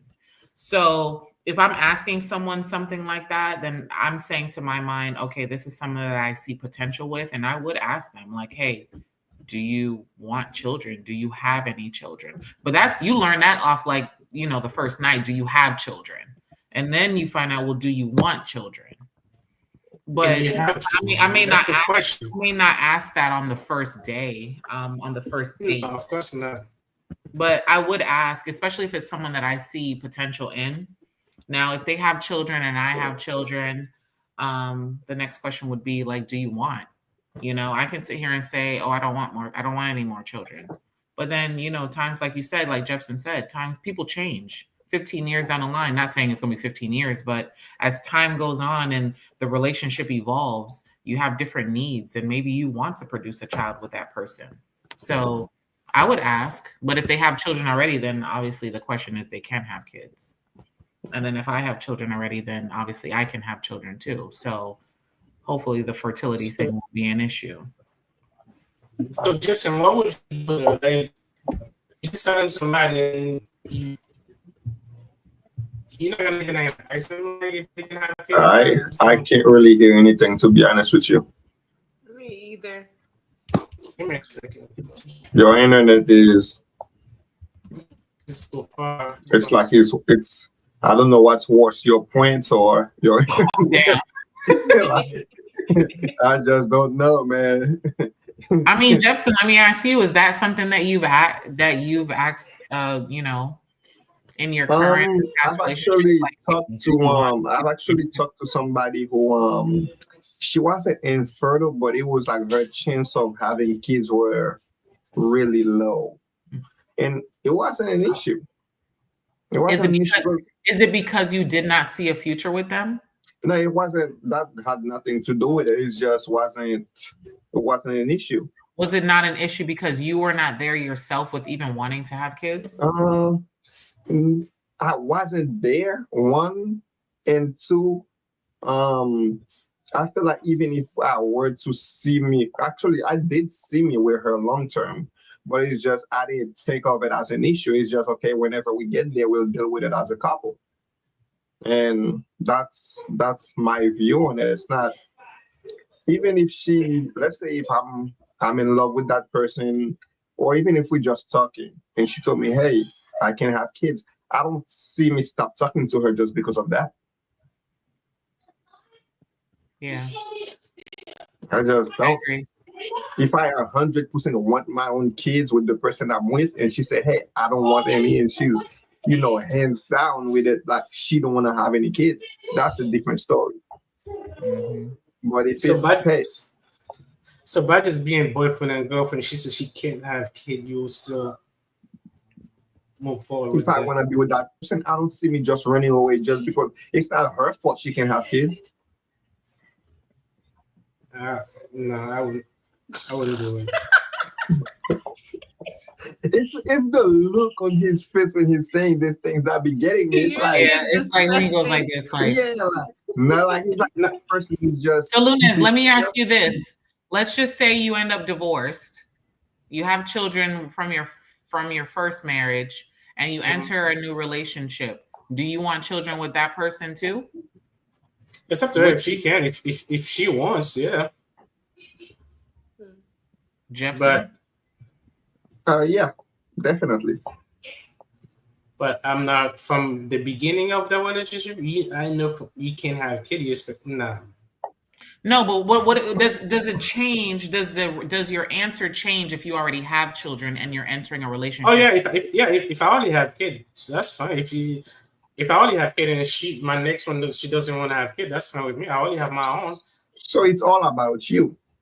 It's not just about me. Like it is all about you. I feel like it should be all about you in some cases. Like if that's just what he wants, that's what he prefers, then that makes sense. Like, okay, that's what I prefer. The thing is, with having at least something of what I wanted. In that case, it's a kid. So that makes sense. Why I'm saying why I say it's all about him, it's like, because you say if you the one who can't, you leave. So you'll make yourself suffer just because. Why would you stay? I mean, he should leave, right? If I'm the problem that I can have it, she more than happy to just leave. I'm not gonna, Okay, but what if that person you guys love each other, she's willing to stay with you? No, I'm not. No, we gotta. But you guys are okay. If you guys are in a committed relationship, it's not all your decision anymore. What do you mean? Just if I want to leave, I can't leave? You're not leaving because it's she did something. It's not mutual. It's like you're not. If he's saying that you're not giving the other person that you're in the relationship with, an opportunity to try to salvage it. It's almost like, well, I'm out. You don't even care what they want, and that's what it sounds. That's not right.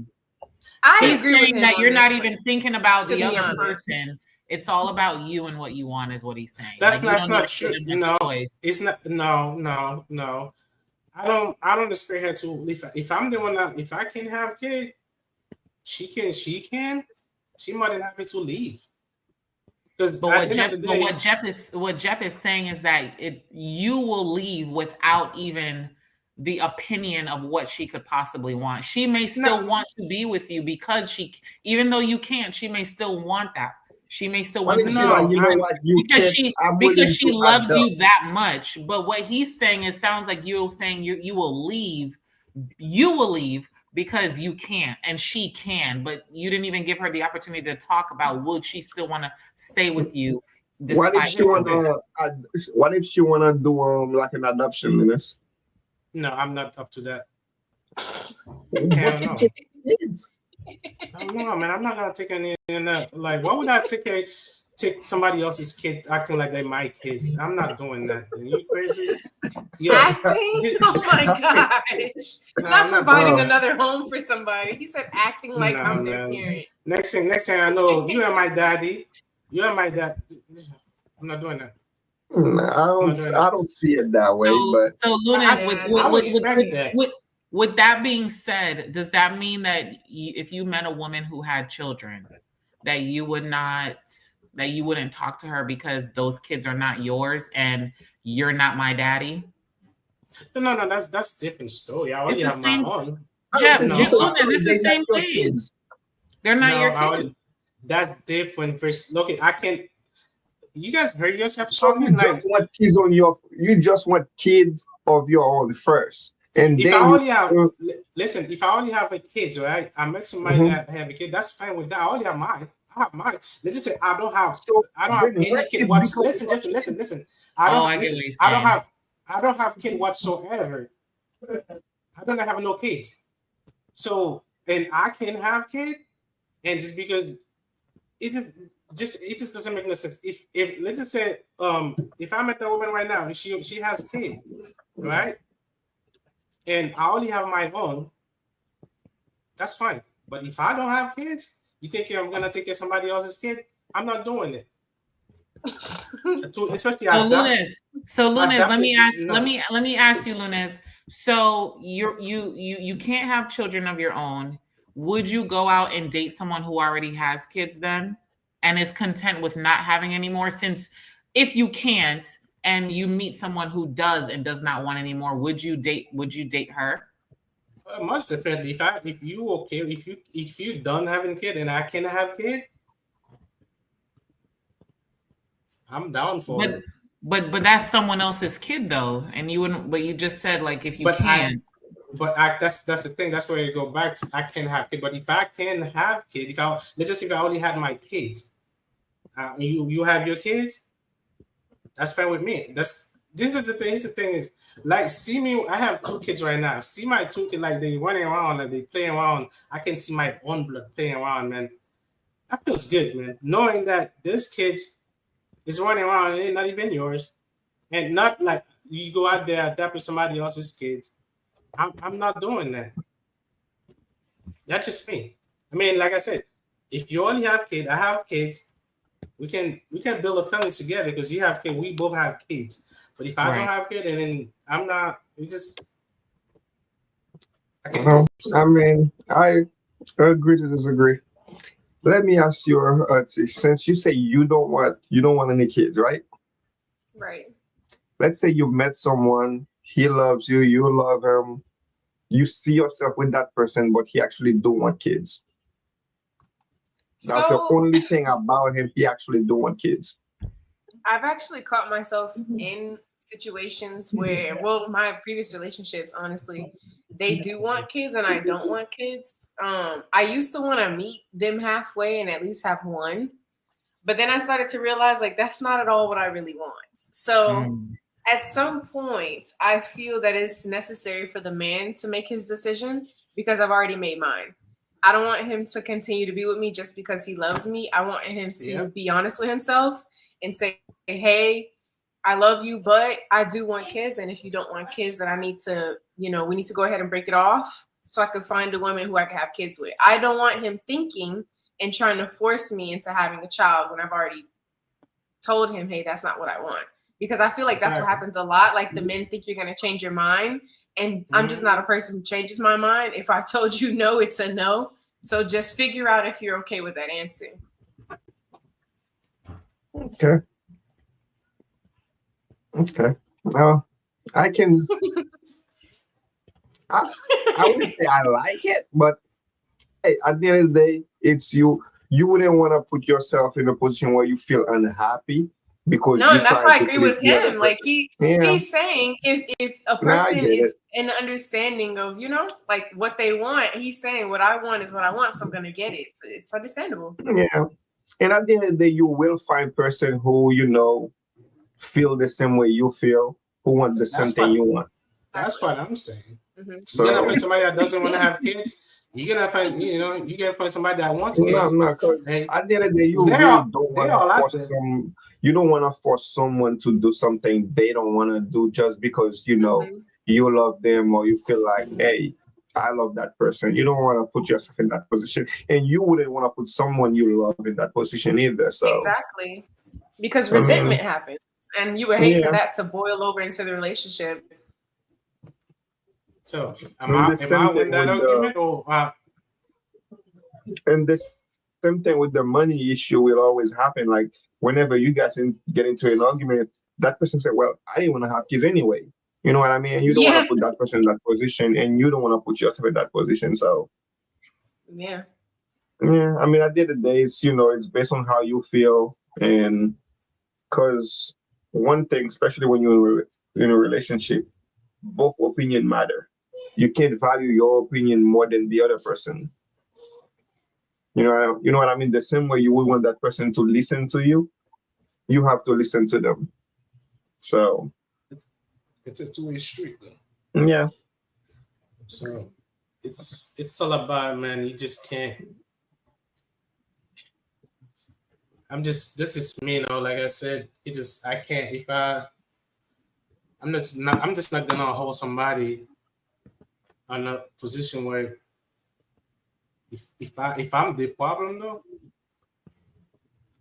find somebody that you can have it with, and regardless how you love that person, that's something that a person is gonna have to go with. That is gonna be dealing with that situation throughout his life, versus somebody that just say they love me, who know that love's gonna last, versus something that you're gonna live with that thing for the rest of your life.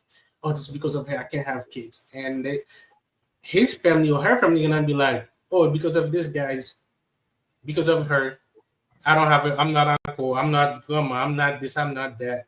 Yeah, Because but again, Linus, that's the thing I don't like. I don't like the idea when now you're doing something to please her family. I don't like that though. it's not If about it's you can't really, if They're you always love gonna have. some, They're always gonna talk, they but you want to make always sure you gonna have talk. someone. Like you Yeah, can't really be like, oh, I'm doing this because I want to make sure her family is good. I want to make sure my family. No, at the end of the day, it's you guys are building your own family. no. you They have to live become your own life. extended. They become extended. You can Yeah. still love them if they want to be Just part saying. of what you have. Cool. If they don't, I they understand that. But why would you? This is the thing: is why would you put yourself in a situation where you can control to stop it while you can? If you know that that's like you say, I guess you're not gonna. You're just gonna be like, as long as she's okay with you, and then you're okay with her, you're just gonna move forward with it. But for me personally, if I know that I'm gonna affect the people around me, or like if like close family, like family members, I know because of my decision or her decision, that's gonna make a big impact on like a long term, not even a Yeah. short term. It's gonna be a long term impact. Yeah. And if I know so if I can stop it right away, I'm just gonna go for it. I'm just Yeah. not gonna do it. but the thing is that they're not gonna agree with everything. The way you wanna raise your kids, the way you wanna be with your wife, the That, way you wanna that do certain things. that's You different, can't base Gibson. that. You can't base that based on, oh, you know what? My family is not okay with this. I'm okay with it, but my family is not. Or it just doesn't line up, man. I mean, listen, I get what you're saying, but I'm not. I kind of value my like family though in a way, because I think if I know I'm gonna go ahead. I think it's a cultural thing, honestly. Like, I'm American, so like there's just some things I don't care about, and it's definitely the opinion of the other family members. But culturally speaking, like a lot of people do value family. They do value whether or not the fact like their families will get along, especially like in terms of having kids and stuff. So if that's just how you are culturally and you stay strong in your culture, then it's kind of normal for somebody to think like that. Thank Yeah. you. And they have No. some, it's funny because just to kind of piggyback off of what Luna said, I mean, I think it all goes down to your values, your personal values. If you value family, you are going to value the opinions of the person that you're with's family as well. And if you know that your presence alone or just the choices that you make in regards to that person brings a lot of, resentment and and issues in the relationship, then you're just like, why even bother? So I get where Lunas is coming from in that But aspect. However, you know why I feel the way I feel about this? Because I've especially from where I've grown up, I've seen people where they're like, okay, my mom want me to be with that person. And then years down the line, the person doesn't respect them. They being beaten on, like the man is beating her. But guess what? She's have to just because that's who her parents wanted her to be with. Different. That's different, man. I don't know How where is you it get different? that's How is it I get what different. he's saying. Because you still have to make your choice. There's not No, you that's the one who's gonna be living with that person. you mentioned that somebody so basically that your parents chose that person for you. That's different. I would not allow my parents to be like, hey, here's what I want you to be with that person. I'm not gonna allow that to happen. I'm not gonna Okay, accept let me that. ask you this. When you and your wife got together, were both family happy? No. Okay, then, but you went with your decision. You went with your decision because why do you do it? Because you guys loved each other, right? But and now because they wanted to be part of your life, part of what you guys going on, they come together. They accept what you guys had. They had the reason why. So here's the thing. Though. If listen. Let's just say that they said that, oh, I want you guys to get married. I want you guys to do this, to do that before you guys move in. That's not their decision. Though. They can't tell me what to do in it. You still went against their decision, yes or no? What do you mean? That's the thing though. That was the decision, but I didn't go by it. I told them I'm not doing that. I'm just gonna do what I want to do. Make you happy. But that is the thing though. That's a short term thing, Gibson. That's something that The only reason why it was short-term is because they come to understand what you guys were building. They came to understand what you guys had. That's why it could have been long-term if they choose to be like, you know what, we're not gonna stand for it no matter what. It could have been long-term. They choose to make it short-term because they understand what you guys had going on. It's just different versus that having a kid with somebody like it's just you gotta. But you're the same person who wanted to have kid with somebody before marriage. Yeah. Okay. That's why I'm gonna say okay. If it makes sense to you, I guess it makes sense. It's not even that, Gypsy. The things like I guess like you Etania say, right? It's just the fact that I guess it's just kind of culture thing. I guess you as a Haitian, you don't see it that way, but that's the way I was raised. I didn't because like I'm not as a you know, what I'm saying is you still went against your parents' wishes. You still did the opposite from what they wanted. But that's different. How is it different? That's different. So they, like you said earlier, right? They just bring somebody and say, "Oh, I want you to be with that person." I wouldn't do that. If I met my that was just an example I was using. Let me just finish. So let's just say I met Liz, right, and her parents be like, "I want you guys to marry. I don't want you guys to have that. Here's what I want." That's not their decision. But here's the thing, though. Versus now, me and Liz decided to have kids. Right? Is that the decision? No, that's not their decision. Okay. That's not their decision either. Okay. But let me just finish. Is their decision? Tell me that. That's all you gotta tell me. What exactly is their decision into your relationship? What's their decision? It's not the decision, Jefferson. This is about the opinion. Their opinion matters. Yep. So that's something they're gonna deal with it like forever, like as long as they live. That's something that, hey, because of this dude, I cannot have no gunchild. I can't have this, can't have that. I'm not doing that. But you know what you're saying, Lunez, is like it still goes back to your ego. You know, because you can't have kids, it's like, oh, you feel less of a man. Be careful, don't bruise it. It's like you gotta look past that. Like I get it, but I mean, if I'm talking to somebody and their parents don't like me, and I know he loves me, I'm gonna tell you what I'm expecting. I'm expecting you to continue to love me and to defend me when your parents talk crap about me. That's what I'm going, because at the end of the day, I'm not with their parents. Exactly. Their parents already chose each other. They chose each other, procreated, had kids, had stepkids, grandkids. Why is who I choose to be with and who I love matters so much that you're trying to sabotage that? Yeah, I understand though. I do understand. You don't want to go into it and create unnecessary tension. But if you chose that person and that person chose you, it's almost like forget what everybody else says. They need to defend you. They can't sit there and let Jepson talk crap about me. That's the end. That's what Jepson you got to say. That's the reason I move forward with my situation. That's the reason why. Like that's why I'm here right now. Because I didn't really care about what they said. You chose them? Huh? That you chose them and they chose you? No. Like when my wife and I got together, there was a little altercation, like, just a little bit talk and stuff like that. But because I didn't really care about that, because that's something that I have a control over. I can control that part, right?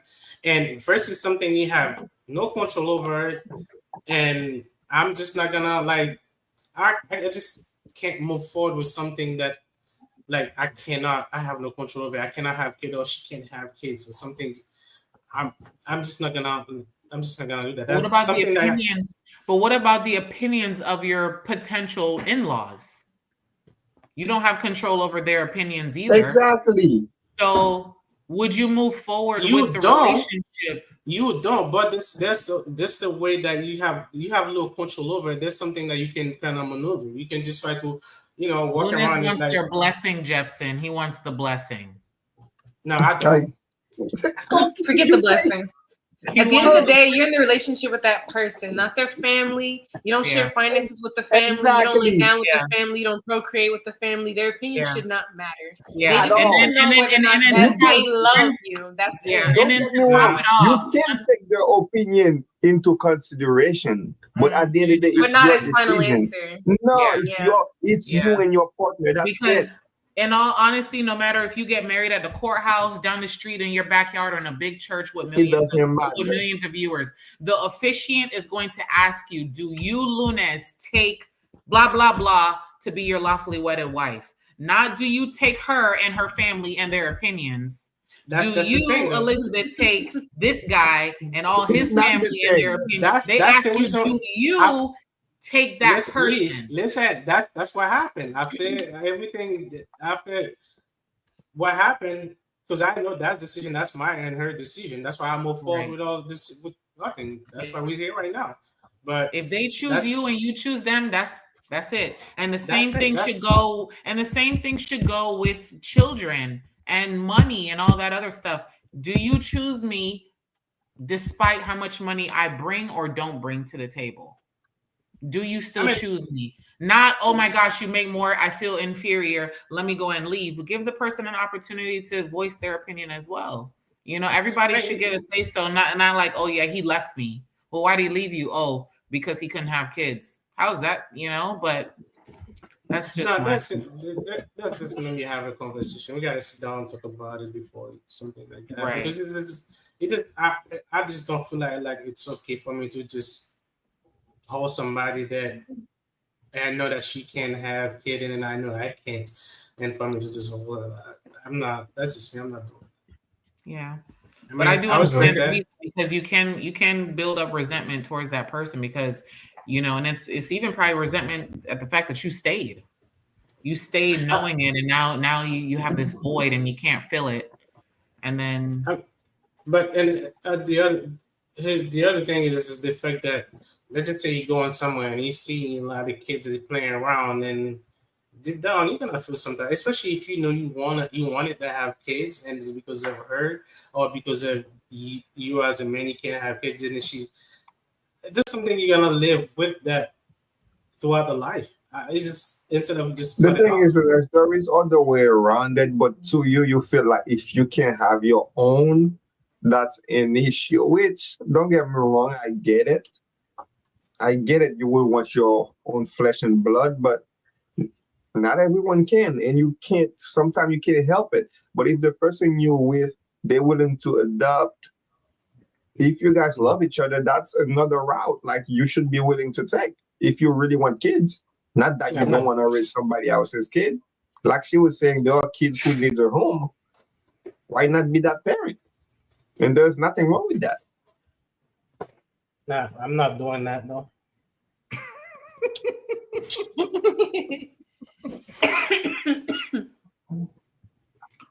He ain't doing it. He ain't doing it, Jep, but he will, get into a different relationship. He has children already. If the other person has children, he's okay with it. If they don't have children and want children, he's okay with it. But to know that she can and he can't, he ain't with it. Nope. That's just. But hey, like I said earlier, if it makes sense to you, it makes sense. What about you, Jeff? What if you can't and she can? You'd still choose her, right? I would, but if she wanna be with me, if she doesn't, I get it. If she say, hey, I want to have kids with the person I'm with, I'm not gonna feel bad about it. At the end of the day, it's not my fault I can't have kids, especially if I do everything that I can. Right. I won't feel bad. I'll be like, okay, like if you gotta go, you gotta go. And I'm not gonna force her into staying with me. It's just, hey, I understand you gotta go. But if I can't have kids and she wanna have kids and I wanna leave and she's like, no, I still wanna be with you, even with your condition, I would consider it. it is a condition because it's not your fault. You know, you don't choose to not want to. Because, you know, if you make, let's say if I can't have kids and I'm like, no, I don't want to have any. And she's like, well, I want kids. That's a whole different story. She might be like, you know what, since you can't have kids and you just choose to not have kids, now she want to live. I get it. But if she still want to be with me, despite I can't have any, I will consider it. Now, what if it was the other way around? What if she couldn't and you could? Would you leave her? Probably not. Like I told you earlier, Okay. I actually talked to somebody. They told her she could, but it's like a very low low chance. Yeah. So.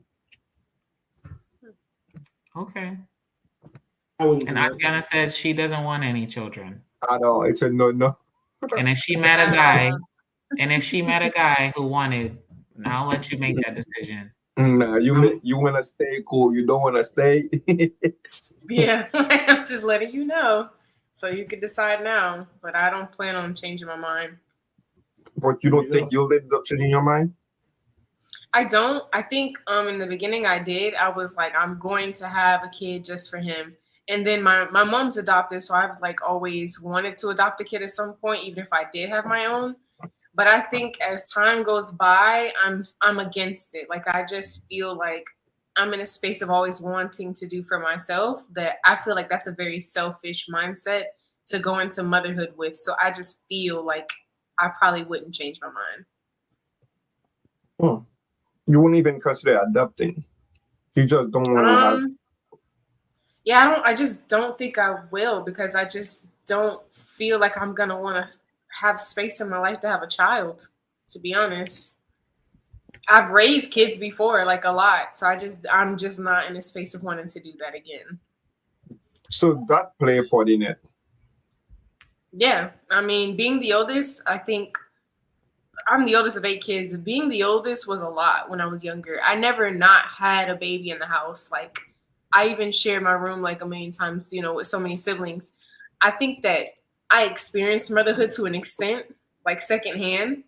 And I think even as I got older, still being the oldest, playing a part in their lives, it was almost a motherly role that it almost sufficed. Like it was perfectly fine. I didn't have to experience it like 100%.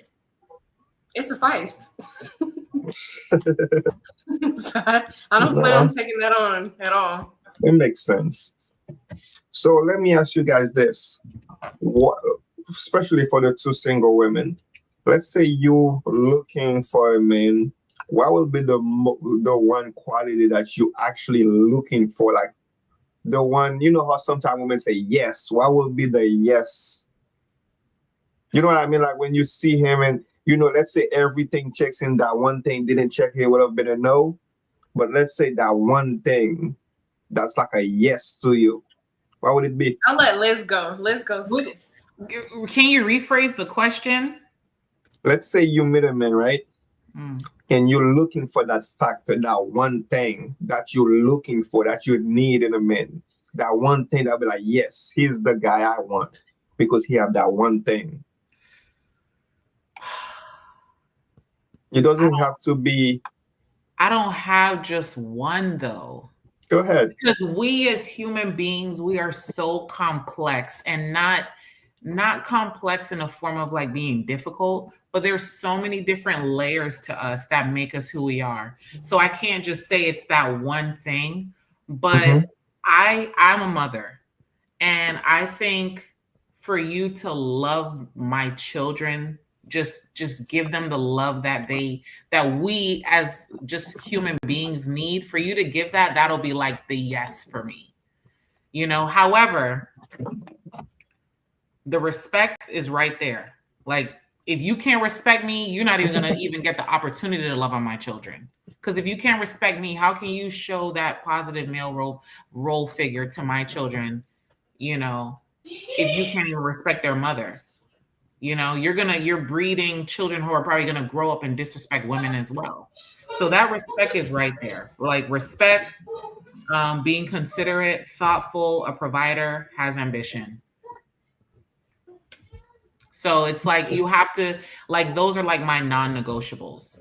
You can't, I mean, provider and I feel ambition is like hand in hand. That's like maybe two of the same. But the other things, you have to possess those. You have to. If you can't, then it ain't gonna work. And communication, it ain't gonna work.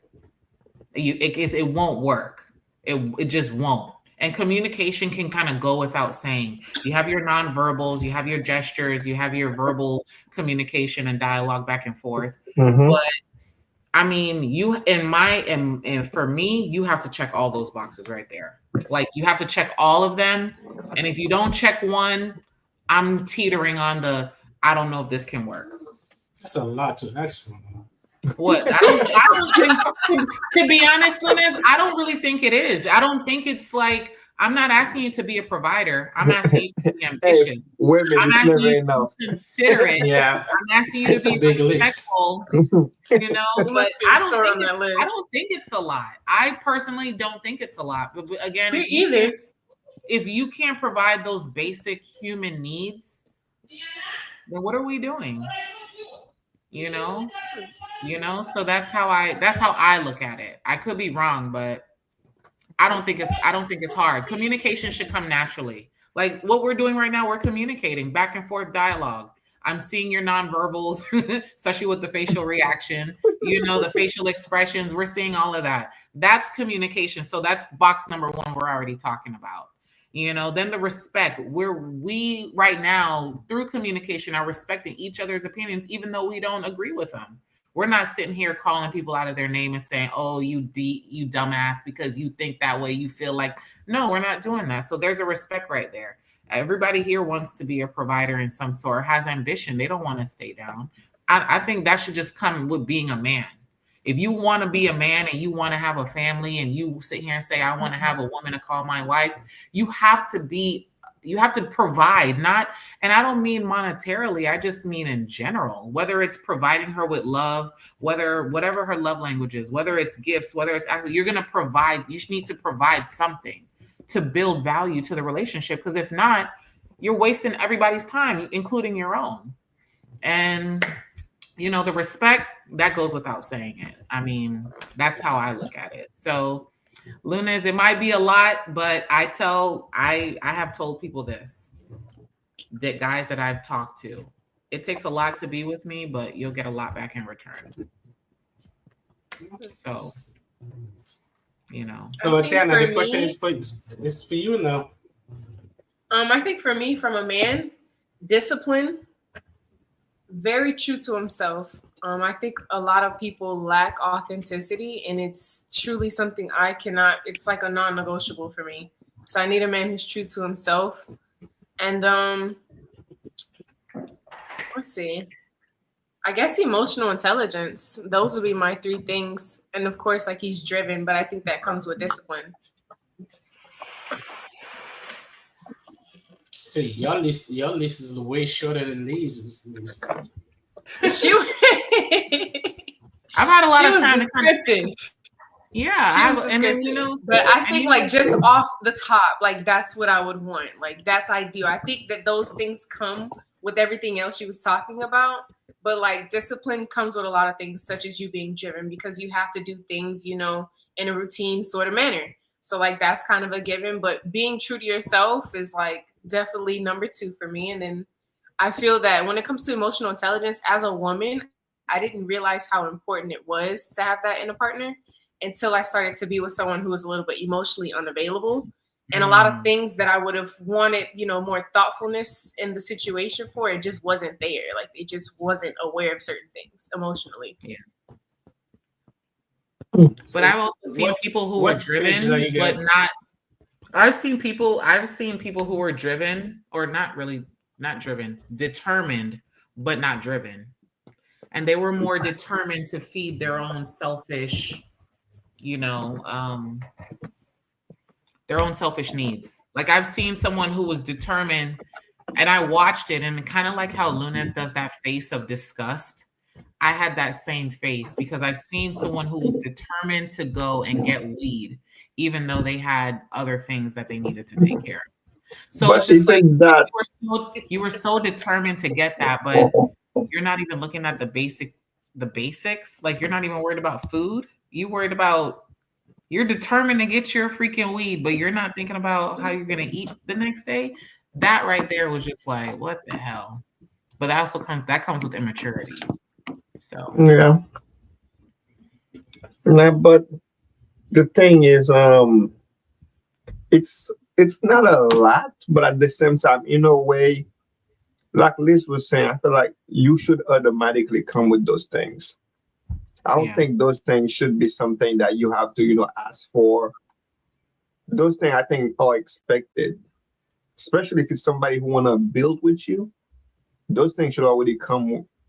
That's not something you should be asking you, hey, can you be more like this? Can you be, you know what I mean? Like, those things should automatically come with the person. If that makes sense. Because the second, if I have to ask you to do those things, you know what I mean? Yeah, I don't think you should have to ask somebody to do this. Like you said, that's something that's this type of thing that's supposed to come natural. Not like somebody has to tell you. But it's hard because there's a lot of people out there who don't know how to communicate effectively. No, but the thing is, I don't think effectively they don't know. I don't think they don't know how to. Most of the time, it's more like, because not everybody communicate the same way. True, but that's why I say effective communication. No, but compatible communication is the better way to put it, if that's the case. Yeah. But what exactly is communication, though? Why would you consider good communication? You being able to express how you feel or what you want to the other person so that they're receptive to it and can change whatever behaviors they're doing to suit that. Okay, because to some people or to gain understanding. Maybe you don't want them to change anything. You just want them to understand your viewpoint.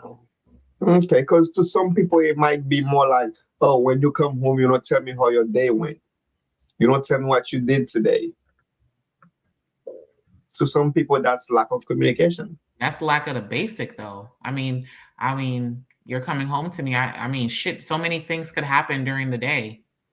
And if you're not asking that person, like, how did you avoid that? Did you see that car accident that you passed? Did anybody, but then the person may have a hard time just initiating conversation. But that's why it's always good to get, like Atiana said, your yin and yang. If this person is not a good conversation starter, maybe you being a good conversation starter can probably lead to better communication, and then you can probably ask more specific questions, such as, what was the worst part about your day, as instead of just generalizing, how was your day?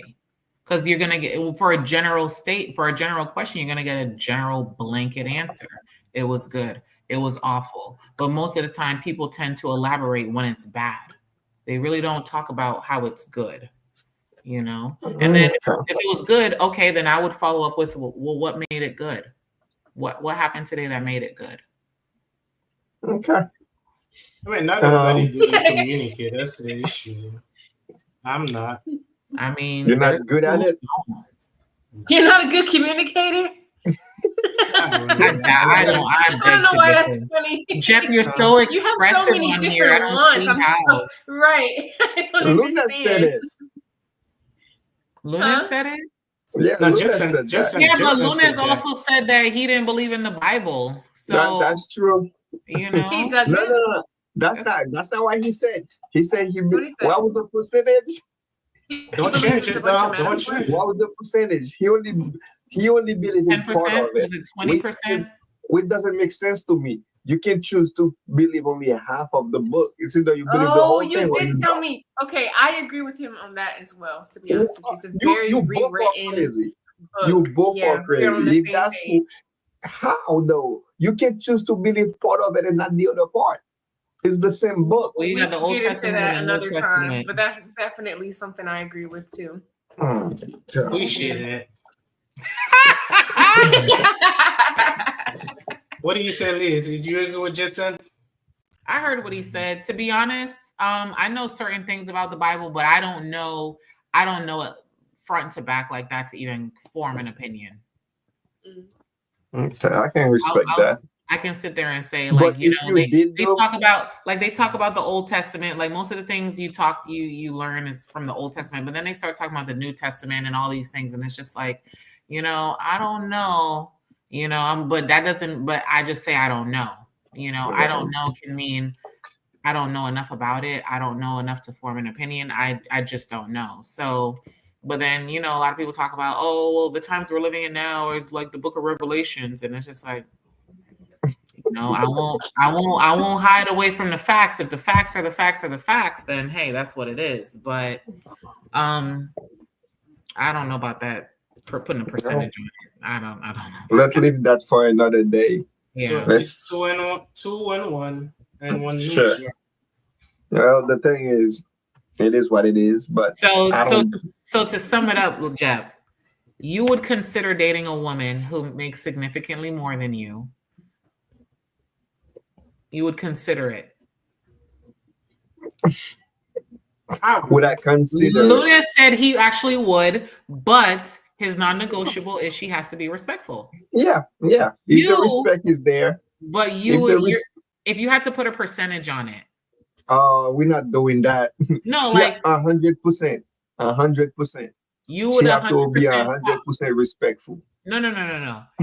You would, if you talk to a woman who made more money than you, how much percentage are you convinced that you would talk to her, even if she was respectful? 50-50. 50-50. Luna, 50-50. What are you, 70-30, 80-20? I don't care, man. As long as I get respect, I can kill us. Oh, so see, Julian said he'll do it 100%. Would you talk to a man who's making a lot less than you? She's told you. She said no earlier, though. I didn't say no. That's not true. She didn't say no. She didn't say no. I don't know if I've ever told you, but I actually was with someone who was out of work for 2 years, and I held it down. They were 2 looking. Years, girl. They were looking. It wasn't 2 years. It was 2 years collectively. That like there was a break for about 10 months, and then they got a job, and then they lost a job, and then there was like another like a year and some change where they did not. So and you stay. You're a keeper. But guess what? After they got a job, they held on to it. They didn't let it. It's not. And the thing is, that's where I talk about with that ambition. It's not like he was sitting at home, playing video games, not looking for work. Right. What was he doing? Looking for work. For 2 years? No, I just said it's collectively. Like there was a gap where they didn't have a job, got a job, but then lost it, and then was out of work for like a year and some change. But again, that's when you choose your partner. I mean, again, it's not. I mean, like Jepson said. I mean, it wasn't his fault he couldn't find a job. Like it wasn't. Well, it wasn't his fault he lost the job he had. And let me say that. So it's like for me to take something like that and kind of penalize him and bring him down as a man. No, I just continue to let him be a man. I go through the motions, and you support me. But see that not all women would do that though. Not all women would do that. But then it's funny because then the roles reversed. I was the provider, and then when they got a job, they held on to it, and then they ended up surpassing me as far as income wise, and then they in turn became the provider. So it's like it wasn't always like that, and sometimes we grow as people. Things happen beyond our control, and you don't leave when the shit gets hard. You stick it out. I mean, some people can't. Some people back is not as strong. That's the thing. Not everybody will hold it down. Right. Now ask me now if I'm because I'm single, I'm not gonna go pick up a guy and, oh, you don't have a job? Nah, that ain't no. Oh yeah, I'll talk to you. Ain't no fucking way. Ain't no way. No way. That person I was with, we were both working, lost a job. Then we moved over, so it's just like, it's a lot of different dynamics in that. But when I met him, he had a job. But for me to go out and say, oh yeah, hey, what's your name? Oh, where do you work? Oh, I'm in between jobs right now. Okay. My next question. Like, what are you doing looking for a girlfriut, without a job? Yeah. Like that's what always you my mean? first question. What do you mean? What do I mean? They looking for. Why am I prioritizing having a relationship in my life? Because they got their priorities in check. Tatiana, they trying to get taken care of, okay? Absolutely not. Like, you don't even ask me to be your girlfriend. You have no job. That makes no sense. What's wrong with that? No, it makes sense. I'm joking. It makes sense. So basically, if you out a job, you can talk to any female. Exactly. Seriously? I'm sorry. When she started that relationship, he had a job. Things just happened. The economy's trash. It's completely understandable. But coming into a relationship without a job is unacceptable. It's just unacceptable. You should not be worried about a job, or you should not be worried about a relationship without any money to your name. So you tell me that this dude. So what if he had money? Say, what if he was out of a job and had money? Like let's just say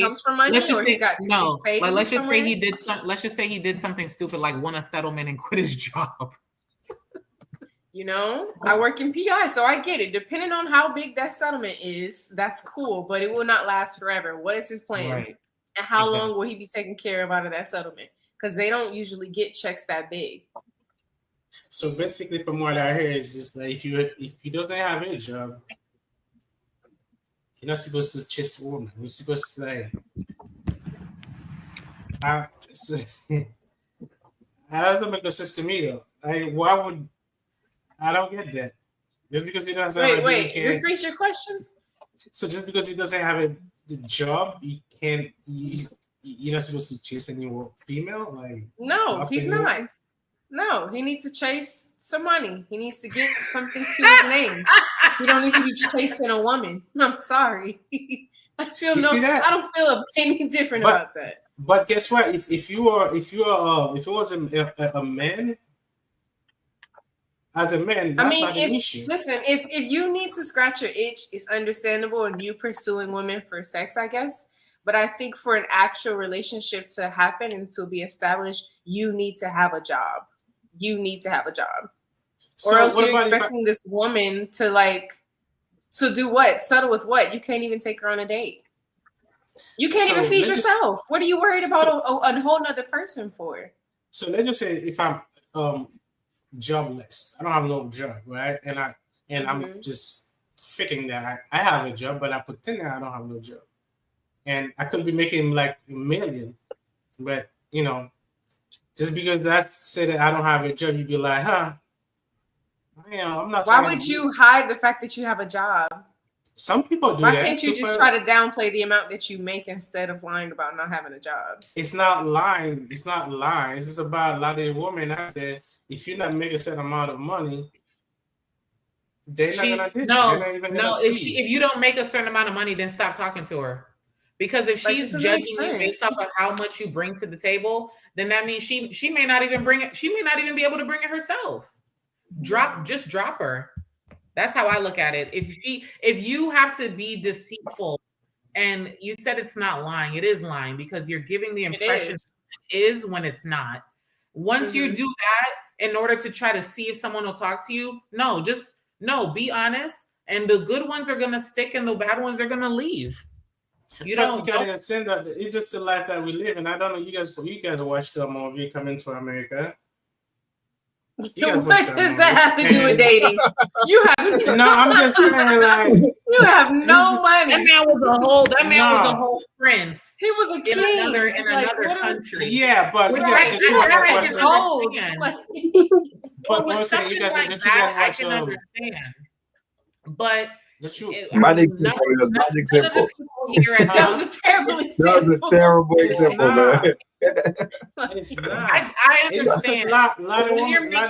When you're making an honest living as a human being, as a man, be honest. Just be honest. Because like Jepson said, you're basing this whole thing off of a lie. And if it's something it's not lie. It's just a lot of women out there. If you're not making money, they're not gonna even see you. So guess what? You let them go. If I'm looking for something, you have to date women who are accepting of what you have. And if it's nothing, then and she's okay with you having nothing, then fine. Right, because guess what too? If you started off with that, you will never really see her true character. Be honest, and then you get to see who she is as a person. If you tell her, listen, baby, like this is what it is, blah blah blah blah blah. If she's with it, she's gonna be with it. If she's not, let her go. You're gonna see and let her have the opportunity. She may even compliment you in the best way. Know. That's how I look at it. If I'm making a certain amount of money, I'm not gonna show them like tell them how much money I'm making. I will not. We just want to know if you have a job. This is all starting from whether or not it's okay. No, to be but with someone one thing you need to know too, Linus, most of the time, if you reach a certain level, it's very unlikely for you to date some, because your circle is gonna change. Right. There's no way you're making that amount and you're still around. It's very unlikely that the people you're going out with, the people you see every day, it's very unlikely where they're gonna be somebody who doesn't have a job, who have nothing going.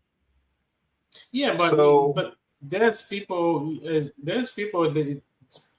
to find. You guys watch this. I know it's kind of off of the topic that we're talking about. But you guys watch the stuff show, the golden the gold digger. The gold digger shows, right? Mm-hmm.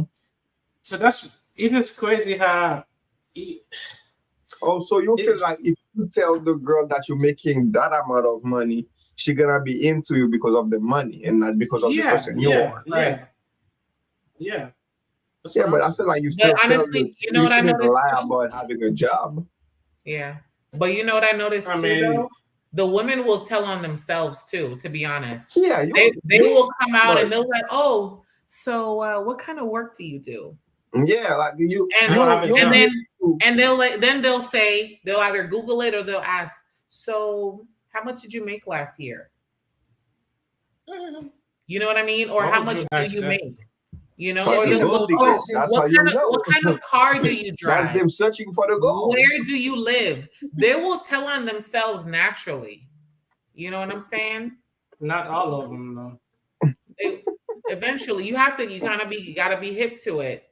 You know, what do you want to know about me? I'm an open book. You tell them that, and then you start finding out. Oh, well, what do you do? Where do you work? Where do you live? How much do you make? Like, if you guys are just talking.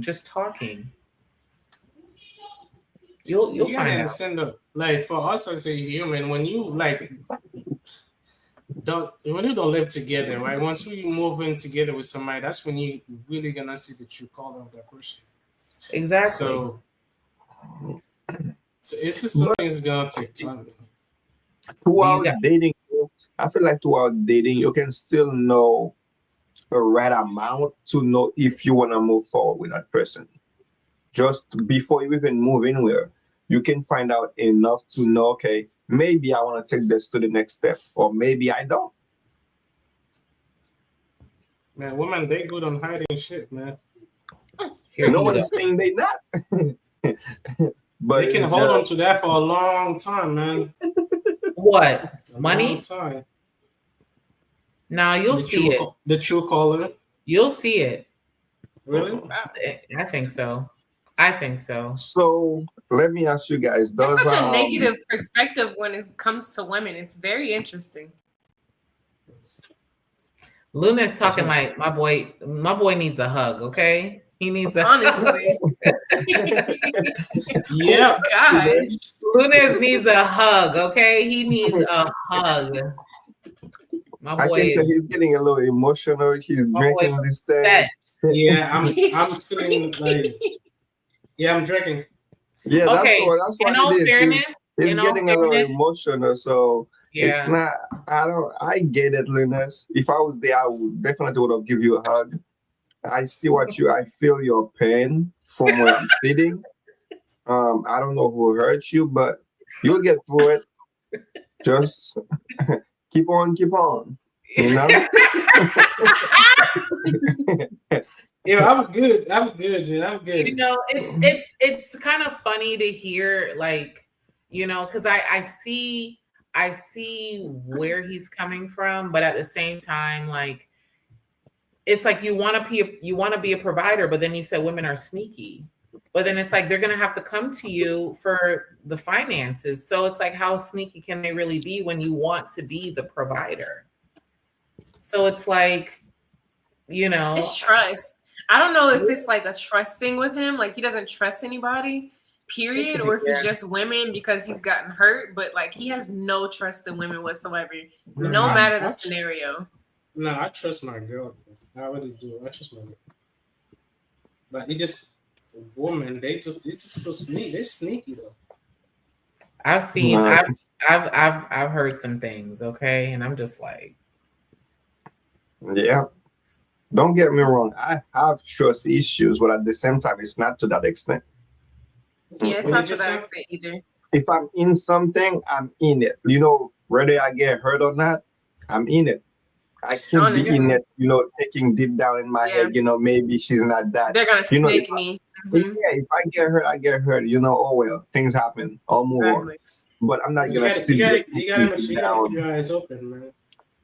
I mean, yes, be vigilant and yes, be smart about it, but like it doesn't mean carry the entire relationship in a way of like you just know or you just feel like you're just expecting it to happen. Yeah, like it's not the right mindset to go into a relationship with. You'll be miserable. I feel like if the shit fails, if it fails, oh well, you did your part, you were all in, you were doing what you were supposed to do, and that other person would just have to feel it when you leave because they were the ones who are being deceitful. Oh man, it's just tough. It is tough, but you still have to be in all the way. You can't be in something halfway. Yeah. It's like that. It's like at this point, let's say you don't get hurt. It's like you want to get hurt because you're expecting that person to hurt you. But here's the thing. That's the way I see life, man. A lot of times, people got hurt the most. It's just the fact that you always think that everything's gonna be okay. If you prepare yourself for anything, when it happens, you be like, stay ready so you don't have to get ready. Right? But at the same time, you can't survival mode. You can't get ready for a relation. Like you can't get ready for a relationship to end because you're still gonna go through the motions. It's not. You're still. So like, let's just say it doesn't work out in your marriage. You can't sit there and say, okay, well, at least I got my money over here. I got this, yeah, you'll have all that materialistic things, but you're still going to go through the emotional roller coaster, what it is to be separated from that. That's not how I see like that. In a way, it might even be worse because at that point, let's say, even if it wasn't going to happen, because you keep thinking of it, any little situation, you're going to be like, oh, I see it coming. That's probably the end. Because you're expecting something like that to happen. Self-sabotage. There you go. Right. Exactly. You gotta make sure your shoes on is ready to run, man. He said the thing is, listen, I don't think there is anyone who have more trust issues than I do.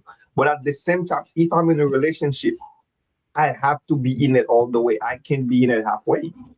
I'm in. It's just it's not gonna. You're not in. You're 1 foot in, 1 foot out the door. Backup plan. Any little argument, Linus, any little argument, you're gonna expect that. Oh, this is it. I was expecting it. There you go. It's happening. Yeah, that's life, man. I knew you was going. I knew you were gonna leave, babe. What are you talking about? I'm gonna go. Go outside. We just fight. I knew you was gonna leave. What are you talking about? I'm about to go to Key Foods and go get some food to cook. The thing is, I'm not scared of getting hurt. I'm not scared of a relationship end, but I'm not expecting it. I'm not leaving it. I don't have 1 foot in, 1 foot out. Oh, today might be the day. No, you'll be miserable living like this. You'll never be truly happy. Listen, here's the thing. It's not about just relationship. This is life in general, man. I'm ready for anything. It's like after my brother passed. Like I feel like if somebody come up to me like, hey, such and such just passed away, I'm like, oh, okay. Yeah, you need therapy. No, I don't. Yeah, you need therapy. No, man. I'm so sorry, but Lunez, I'll tell you this, Lunez. I understand that statement that he just made, and I won't be so insensitive But I'll say it like this. Like when my mother passed away, like that was a hurt that's not comprehensible. Right? So any person, like any relative that has died after, it's like you still feel that pain, but nothing like what you experienced when you lost like the most important person in your life.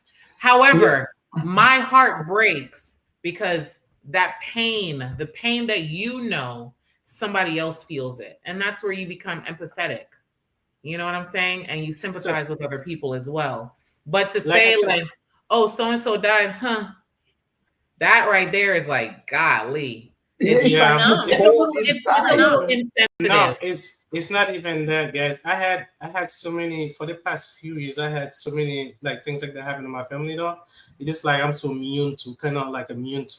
I ain't gonna lie. I'm just okay. It's just listen. Listen. Even not something you're immune to. Even my job right now. If they call me like, hey, there's no job for you, like okay. We living right in the world right now. It just things can happen at any moment. Just like I have a cousin of mine just died like not too long ago. He went to bed, wakes up, like he wasn't even sick or anything.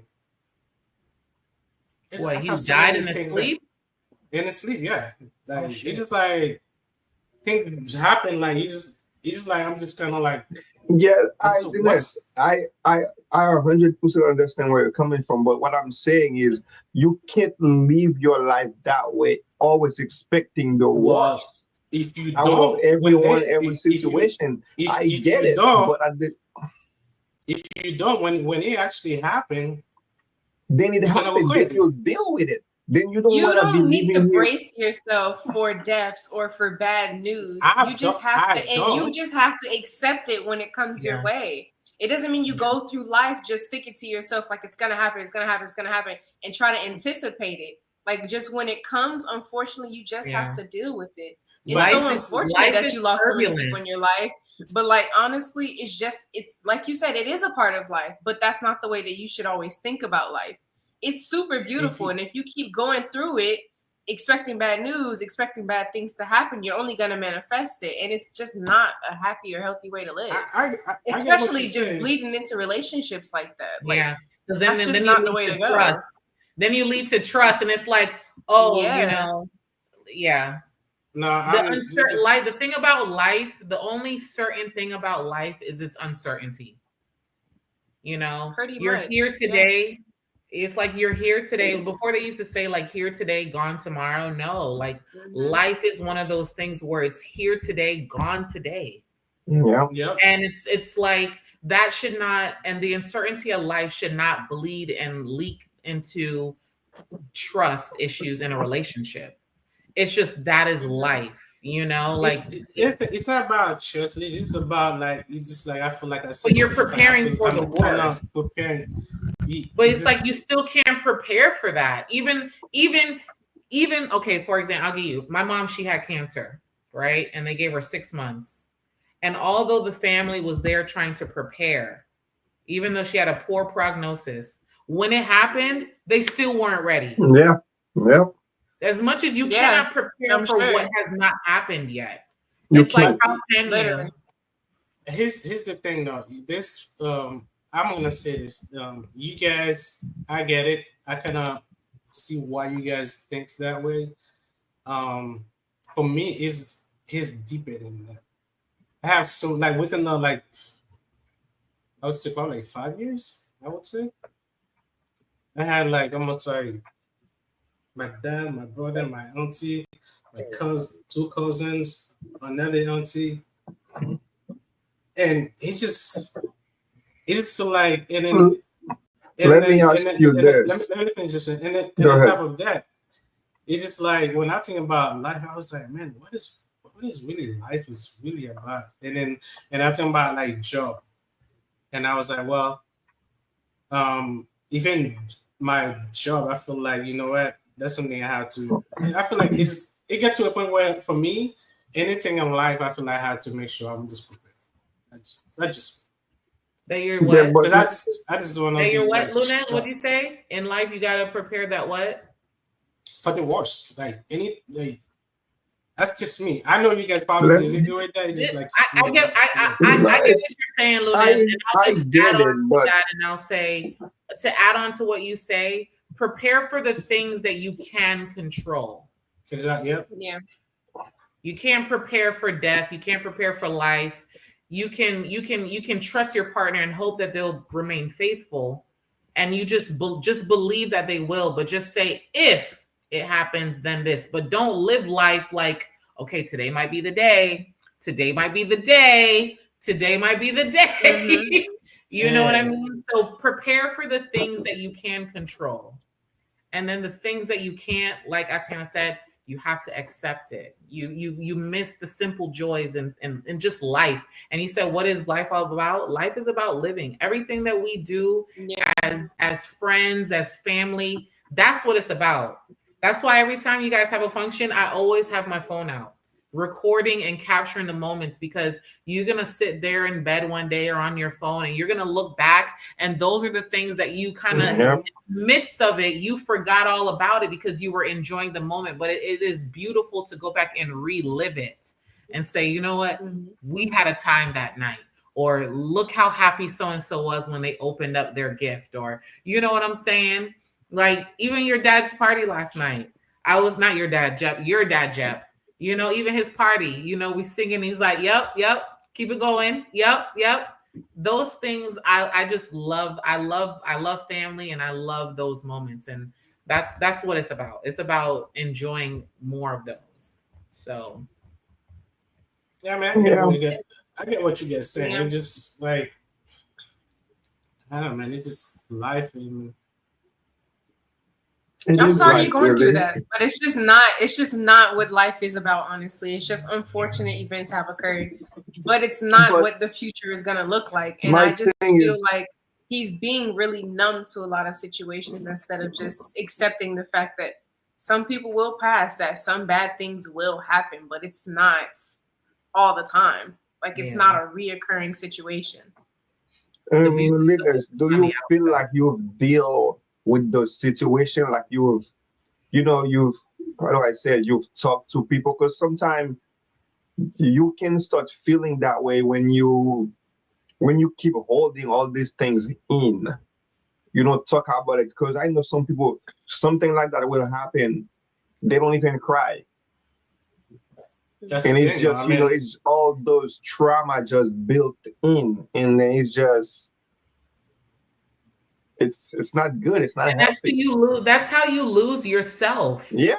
That's how you lose yourself. Remember what I was saying back to when you strip yourself of all those things, all the materialistic, who are you as a person? And when you let life and its events come and numb you that way, you lose who you are. Like what makes you, what makes you unique Your and different spark. from everything and everybody else. Yeah. But also, there's like 5 stages to grief. And Yeah. I think some people just can't get over the first one, or even the second step, or the third, or the fourth, or the fifth step. Like some people just can't get past it. So it's something. It's something. And it is hard to go through that. Any type of loss, whether it's a loved one who's passed, a relationship that's ended that you didn't see ending. Like there's grief in all of that. But the beauty is to Yeah, I rise think above that. the biggest and the worst loss I ever to date have experienced is losing my grandfather, just because that was the most, and I think still one of the most, like the most important family member I had to me. And I think the only way that I can see fit, like how to express what I dealt with afterwards, was just pain. I didn't cry at the funeral. I didn't cry until like maybe 2 weeks afterwards. And I was angry. Like I was younger. I didn't understand like why I no longer had him in my life, but I don't think that it caused me to feel like, the rest of the world was going to be so negative. Yeah. Like I didn't think of everything in such a negative light. Like it was just him. It just didn't, in my head, it was just something that was going to happen with somebody, and it just so happened to be him. But moving forward, It's like I didn't lose hope or trust or faith or anything else. I don't know, man. I guess like Egyptian said, maybe just because I kind of held into the statement, I don't really talk about him like that. And it's kind of every time I take him, especially my brother, man. It's just something I can't imagine.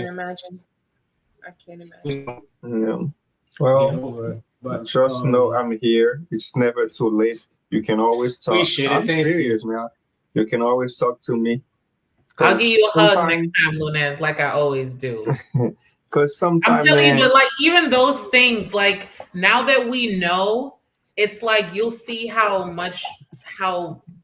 in tune we are when we reconnect again. Because it's like there's pains that we don't even know other people are doing. That's why it's always nice to be, you know, a little nicer. Like I'm not gonna lie, like I've cried recently, like this week, just at the thoughtfulness of certain people, because you sit there and you think that they don't think about you, or you think that they're not, and they are, and just the beauty in that, it brought me to tears.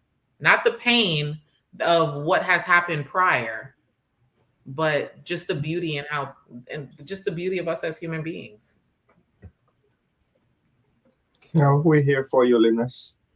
Yeah. You don't have to think like that. It's never too late to change your mind on that either. I'm gonna try not to. Right. I will try.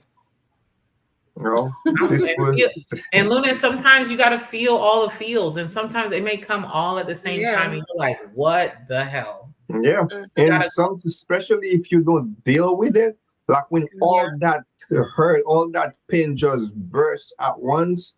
It's tough, man. Yeah, we don't need you crashing out. Nah. Honestly. We don't need That's exactly what happens, yeah. Yeah. That's it. That's the perfect way to call it. Just a crash out. Just a big mess afterwards. Nah. You know, just like. And then why does your girlfriend have to suffer? Why does your wife have to suffer and you don't trust her and you don't want to do certain things? Like that's not fair. Listen, my Egyptian or my wife, she knows my wife. And they can tell you, my wife, she's not, affected by that. But it's just your mindset. You might be doing so much to make her happy, to keep her happy, but deep down, because of all these things, you are hurting yourself. And by hurting yourself, you might think she's good, you might think the kids are good, but you hurting yourself is not good to either one of them. No, I mean, it just doesn't make no sense for me to, put her in that situation. I would rather just deal with it myself as a man. But sometimes I'm not gonna lie to you, man. Sometimes we hurt those closest to us by not wanting to have them involved. Yeah, but the thing is, you know what he just said. In a way, I can say I'm the same way. In a way, you have to be vulnerable at some point. You have to. I don't like it though. Yeah, I mean, I'll be honest. Like, yeah, I get it. I'm right there with Jepsen and Lunez because. Honestly, there takes strength with vulnerability. As some people look at vulnerability as a weakness, but to come up and say like, "Hey, I need you," or "This is what's going on," and just express yourself in a way, and you're hoping that that person will receive it and be there for you the way that you need to, but you're not sure that they will. That takes a lot of strength, and sometimes we have been let down so much to the point like we don't want to experience that anymore. So we'll just deal with it ourselves. Yeah, and the thing is, like, I know. Yeah. In my case, sometimes Julia be asking me, "Hey, you good? You okay?" And it's hard to say, "Yeah, I'm bad. I'm not dealing with this." Sometimes it is tough to be vulnerable, but. Overall, you have to. I mean, it's one thing to understand how challenging it is to be vulnerable, but it's another to kind of just completely shut yourself off from trying to be vulnerable. Like, if you're trying, then that's okay. But other than that, it's just... What's the point of having a partner to... Exactly. If you're not going to be vulnerable with them, like, what's the point? To them. What are they there for? You're not going to be open. Get you're it, not going to talk to them. Why would you, if you're dealing with something and it's so much to you, why would you want to put your partner to it? What? No, see, that's the thing. I think one thing that I learned is somebody's problems really aren't your problems. However, you can still be there for them while they're experiencing their problem. So even though what you're experiencing may really just be a Jepsen problem, your significant other can be there to support you through it, to be an ear, to be a shoulder, whatever, whatever type of support that you need. She can still be there, but you have to allow her to be there for you. Okay, it doesn't mean that you're giving her your problems. Even if you know she have her own things that she's dealing with, she have this going on, you will still go put all that onto her? You're not putting it on her. You are expressing to her what you are going through. You are her partner. She needs to know what's going on with her partner. Okay, exactly. But at the same time, by you telling her as your partner, she might feel like she want to help take on some of that. So again, why is that a problem? That's like, thank you. Why is that a problem? I'm not understanding. Like, if this is your girl and you are saying, hey, I'm having an issue, I'm going to keep it to myself, what does that benefit her? Because she's still experiencing the back end of it, probably. Maybe you're not talking. Maybe you're not trying to make sure she doesn't. You have to tell her, like, she's there for that reason. She has to be the one to support you. If I'm in a relationship with somebody, and yes, I'm going through hard times, I don't feel like I'm putting my problems on him by just venting or just being able to say, hey, this is what I'm going through. Let me ask you this. Feeling. It's so overwhelming. Like, it's not me saying, hey, here, take all of this, okay? It's just, hey, this is what the fuck I'm going through. And it's just like, so I kind of just want you to hear me out on this. Let me ask you this. You would be okay, right? You come from work, he comes from work, right? You are at home waiting for him. You will be willing to sit there, listen to him and talking about how bad his day was, how bad this is going, how trash his boss is, while you were dealing with your own things at work. Yep, because that's my baby. And if we're living together, we're already a union. Yeah. If I need to just sit and hear him out for 2-3 hours, I don't care how long it is. If he needs to sit and have that moment, if not with me, then who? Yeah. And let me say so this. It's just like, I'm open to it. To piggyback on what But the thing is that we do other things to relieve ourselves. We do other things to deal with those things, just so we can make sure our partner is good. Okay, to piggyback on what she said, if you are with a partner and you're only with them for the good, how will you ever determine their character if you can't be vulnerable with them and show them the ugly side? So everything is going to come pretty in a box, wrapped with a bow with your name like tag he only on it. has like, good days. No. You're going to see, like, that's the thing. Like, you guys you guys fall in love with the image, right? She's not about only have good days. It's about protecting your partner. No, it's Tell not. Liz, no, let Liz finish. Showing them at your weakness. You can't protect somebody by only showing them the good. That's not reality. That's like social media. Everybody wants to project this perfect image, but they don't want to talk about the bullshit that's going on in the back end. How will your testimony ever reach the ears of someone going through the same thing if you're only showing them that it's peaches and cream? If you're saying, like, listen, I've gone through addiction, I've gone through this, but guess who was behind me? My partner. If you can't sit there and say your partner was behind you because you never shared those things with her, how can you ever sit there and say that you guys overcame? And then you guys sit there and struggle as long as you do because literally you don't say anything. They suffer in silence. You don't say anything and you're like, oh my God, that's why I say it takes two to tango. Like, if you're having issues saving money and your partner can save money, but you're not sharing that because you don't want to be vulnerable to them, how will you guys ever reach the other side if you are struggling with something that you can't control, but the other person might as well be alone? They can't. They might as well be alone. What you guys need to understand is our main job is to make sure you guys are good mentally, physically, financially. No, that's not your job. You're not my father. You're not a person's father, okay? You guys want to be a provider. And she's there to be her. And if you guys both have issues, then you should be open enough to express that to your partner. You shouldn't be there like, hey, I'm only here to make sure she lives a good life. She doesn't touch anything. And I do that. You're not a father. You're a partner. That is your partner. If there's something going on with you, she should be in the know about it.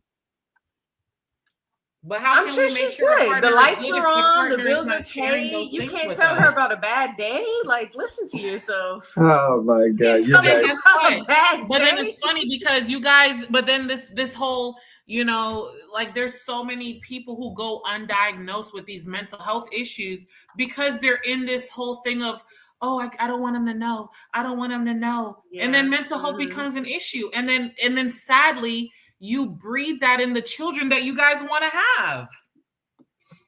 And all those traumas, it's just emotional unavailability is what it sounds like. All those traumas and all those unhealed things that you guys have not addressed, you're now going to push it on your partner, the same partner you're trying to protect. You're the one unleashing on it because studies show that we hurt those closest to us. So because you're dealing with unhealed trauma that you don't want to share with your partner, you're going to end up lashing out on your partner because that's the closest person next to you.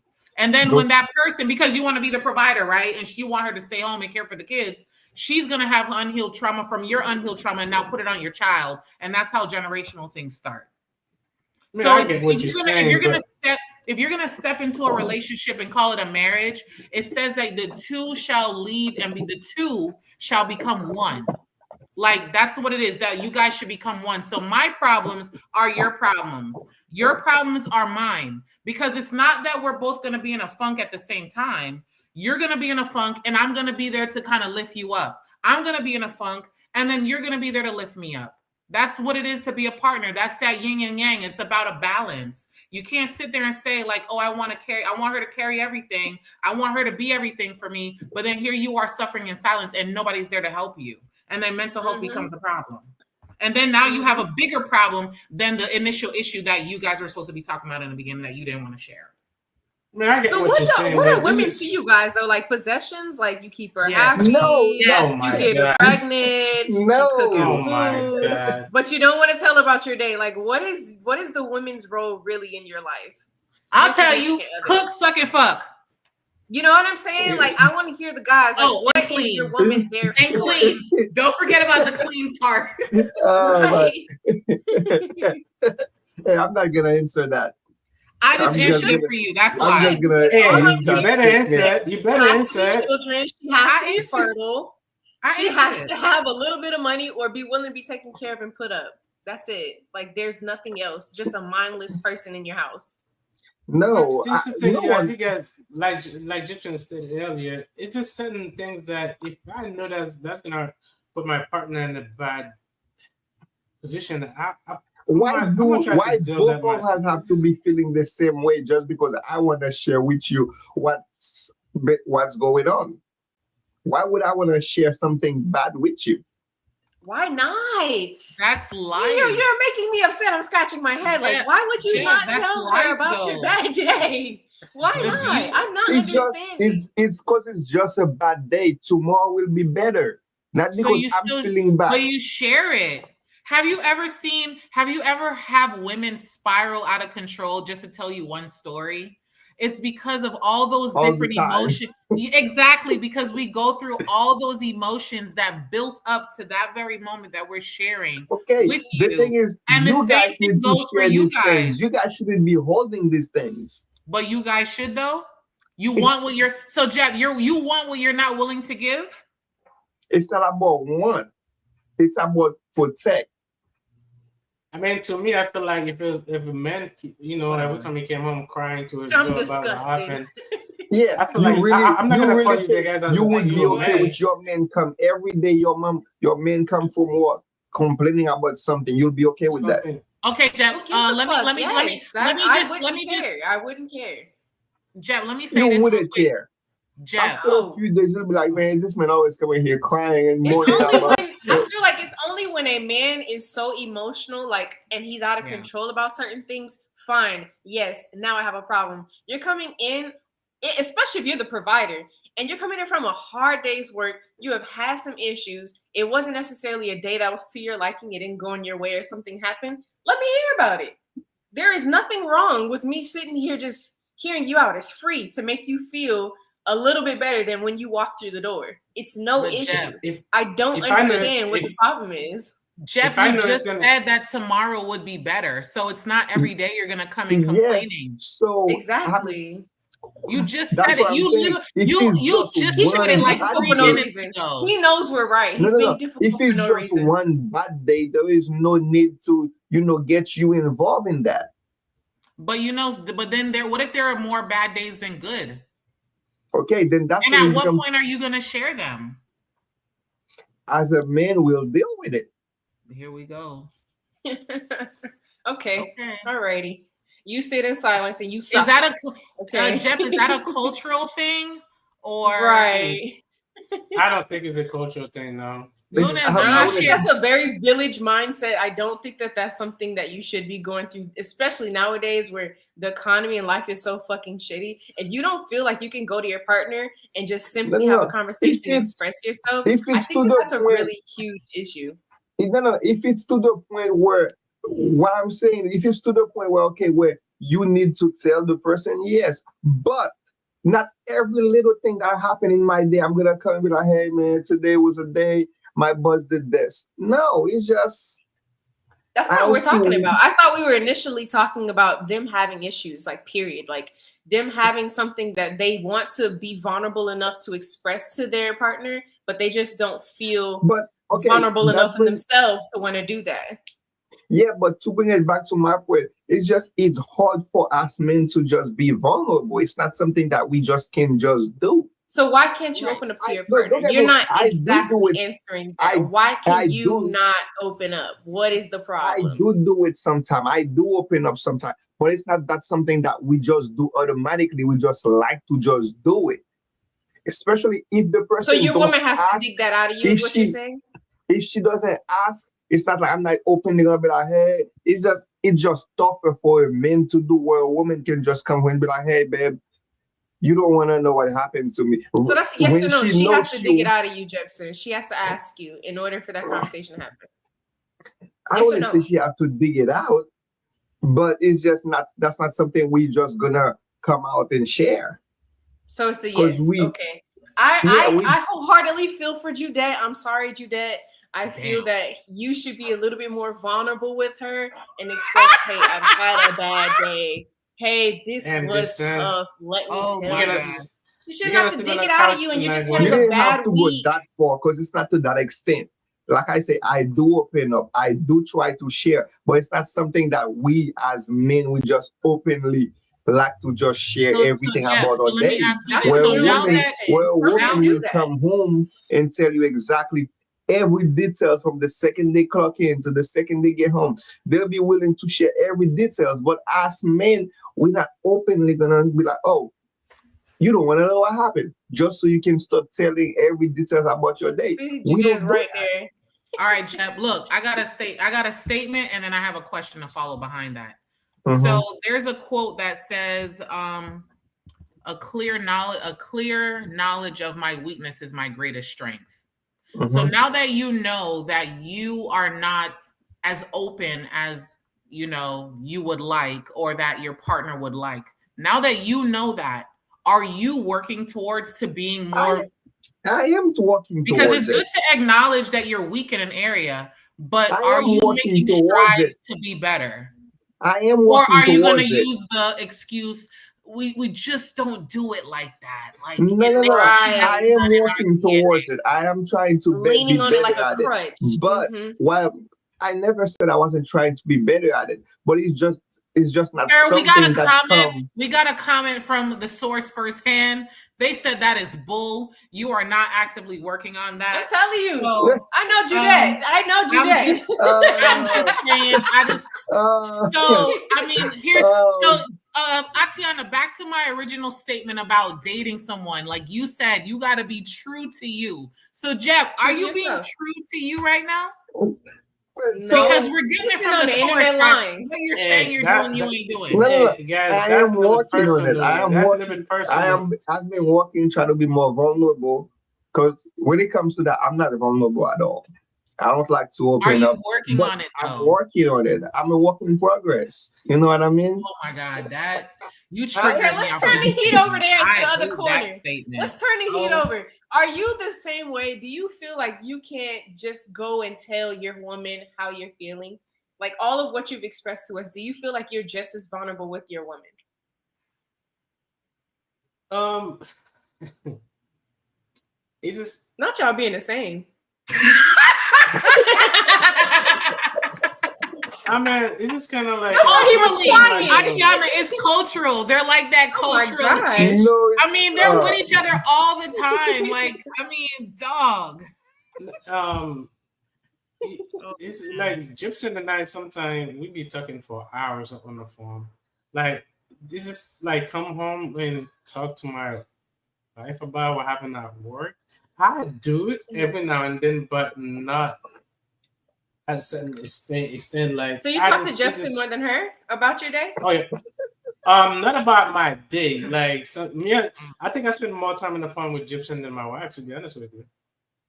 And you think that that's okay? It's not. It's what's wrong with I'm just asking. I'm just. Let's shift the topic. Brothers, that is why guys need their guy. No. That's not the question. The question is more so like just the vulnerability. Going back to what we were saying. Do you feel that you can be vulnerable with your woman and express to her if you're going through a tough time? Or do you feel like you need to hold it in as a man? Yeah, I would probably try to hold it. It's just the fact that if she's going through certain things, I just don't want to put like more work. It's just as the man, I would rather just deal with it myself. But you know, sometimes I'm not saying it's right. If that was the case, God wouldn't. It's not right. God wouldn't give you a partner if it was like that. And then no, it's not right. And then sometimes that extra input from someone that you care about is valuable, because although this person may not be able to work out a problem that they're going through, maybe you can offer a different perspective to them and say, hey babe, have you tried this? And they'd be like, oh my God, I never thought about that. And the same for your situation. That's why sometimes it's good, because the thing is, when we share things with either, you know, our girlfriends or our guy friends, you're going to give a perspective based off of how you men think. And let's be honest, you guys think very simple. Now, if it's something that involves a lot of thought and detail and is something that is you need a meticulous eye for, maybe that is when you go and talk to your wife or your partner or your girlfriend, because they're going to offer insight and perspective that you guys just innately don't see. So that's why it's good to share. And then sometimes it could be something that's so personal you don't want an outside female to know about, you know, like a girlfriend or something. That's why it's good to talk with your partner, because she's going to offer that perspective that you guys don't have. And then us women as overthinkers, maybe we overthink something and then we're going to share those values to you guys. And then you're like, babe, look at it like this on a more simpler term. And then you're like, you know what? You're right. And then done deal. So not just that. Why isn't your woman part of your community? We all need community. And why are sometimes in men's lives, their boys are a bigger part of their community than their actual woman? So let me ask this. I love it. Now, if I know my girl weakness, right, and I knew that for sure, that if I bring that to her, I'm gonna destroy her like real bad.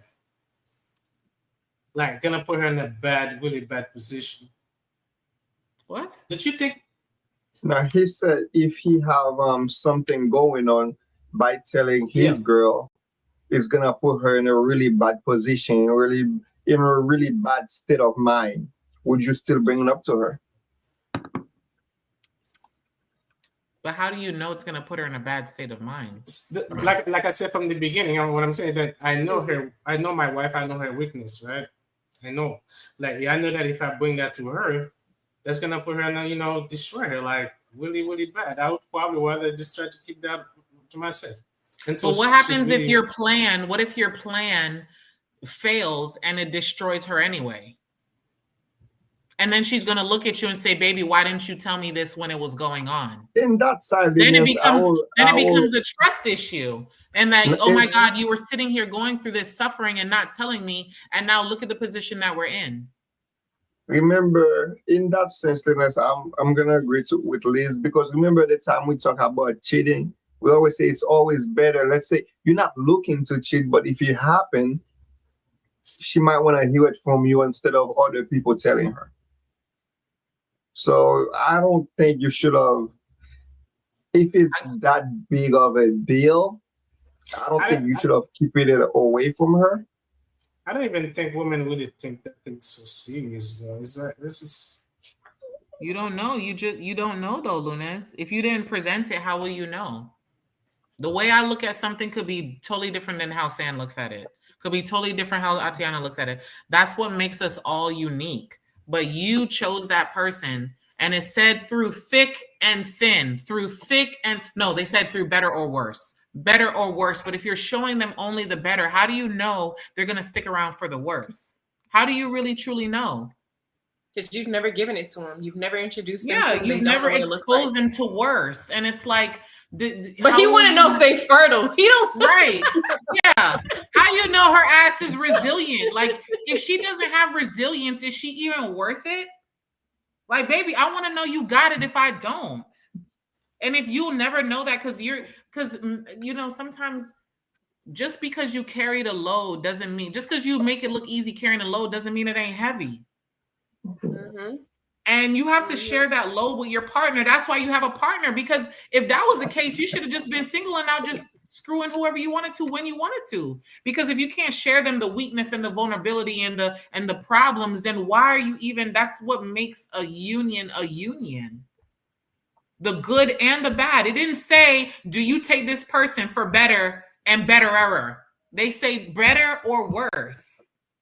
It's not, and it's like you guys are picking and choosing what you want to expose to them. No, show them the ugly, because that can be your testimony for another couple or another union that's struggling. Like, listen, we went through something. Well, I'm gonna take you guys' advice, and if that doesn't work out, we got you. I'm gonna take you. But I highly doubt. I highly doubt if you take this advice that it will. Yeah, I'll tell you what. I want my future husband to come let me know when shit's bad. If you're going through something, like, let's talk about it. You know what I'm saying? If you're not ready to talk about it, I can respect that, but please still come to me, because I would hate to know that you're suffering in silence, and I could have been there to help you and I wasn't there, or it just made me realize, like, damn, the shit that I'm stressing over is minuscule compared to what you have going on. Baby, you're in two different worlds in the same house. At the end of the day, you're my king. At the end of that, at the end of all that, you're still my king, and your crown may need to get adjusted sometimes too. Just know that when it's my turn, your ass better do the same for me as well. When I'm going through my shit, I'm gonna share it with you, and I want you to be there for me. Like, how will you ever know that your person is your person if you only want to show them the good? How you know that girl? How you know that girl's beautiful under all that makeup if she never takes it off? Mm-hmm. What'd she say? Mental health. You know, I'm just saying. But yeah, imagine two different worlds, and you're in the same house, and you're going through all your bullshit. She has no idea, and she's having a great time. You know, she's had a good day, and you're just suffering in silence. Like, why do that? But I'm gonna enjoy a good day with her. We're gonna celebrate it. It's not just you, Jefferson. I'm not even just saying that's for you. I'm saying in general, men. You are living together. You guys have your whole situation. Jefferson, your ass is in trouble, man. I feel bad for you. I'm not in trouble, man. Why, Luna?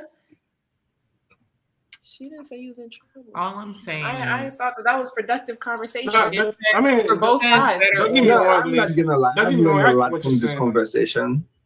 Yeah, you know, I mean, it wasn't even though that one. It wasn't even the original topic that we were talking about. This one, like Gibson said, I think I learned enough from that. But damn, I don't know. You guys really feel that way about that.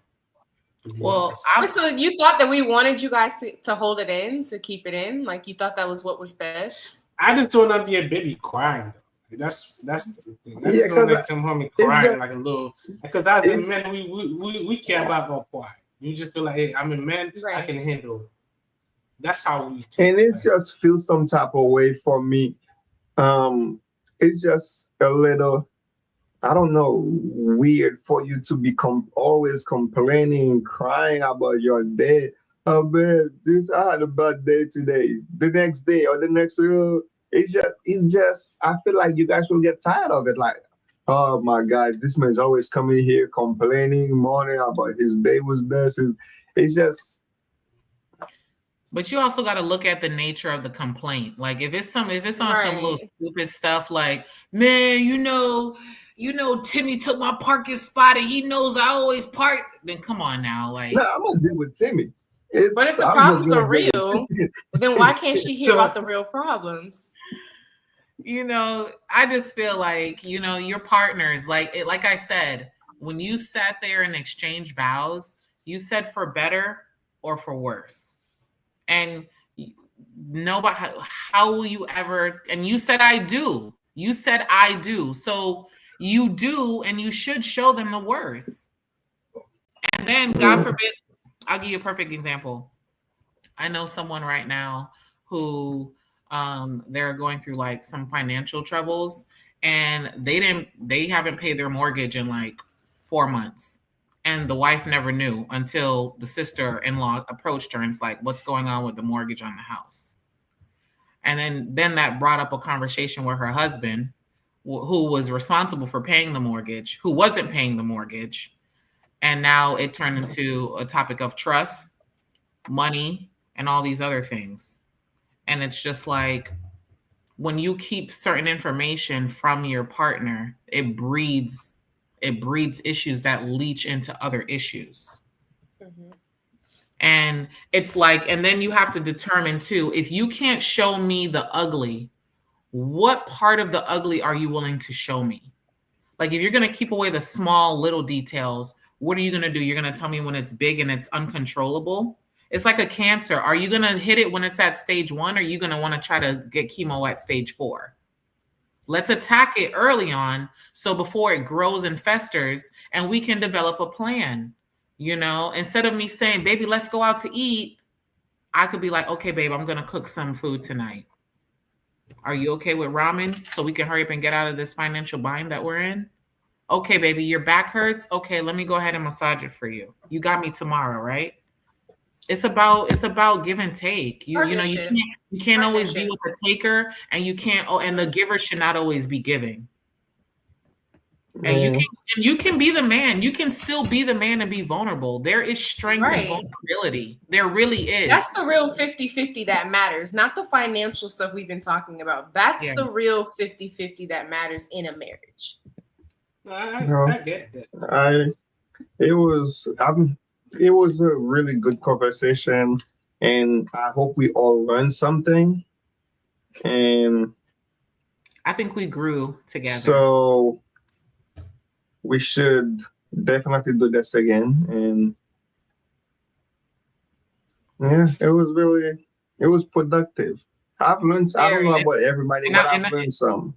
Yeah. And I'll tell you what too, if you're looking for a partner, you need to look for someone who's strong, at least has strength and is resilient.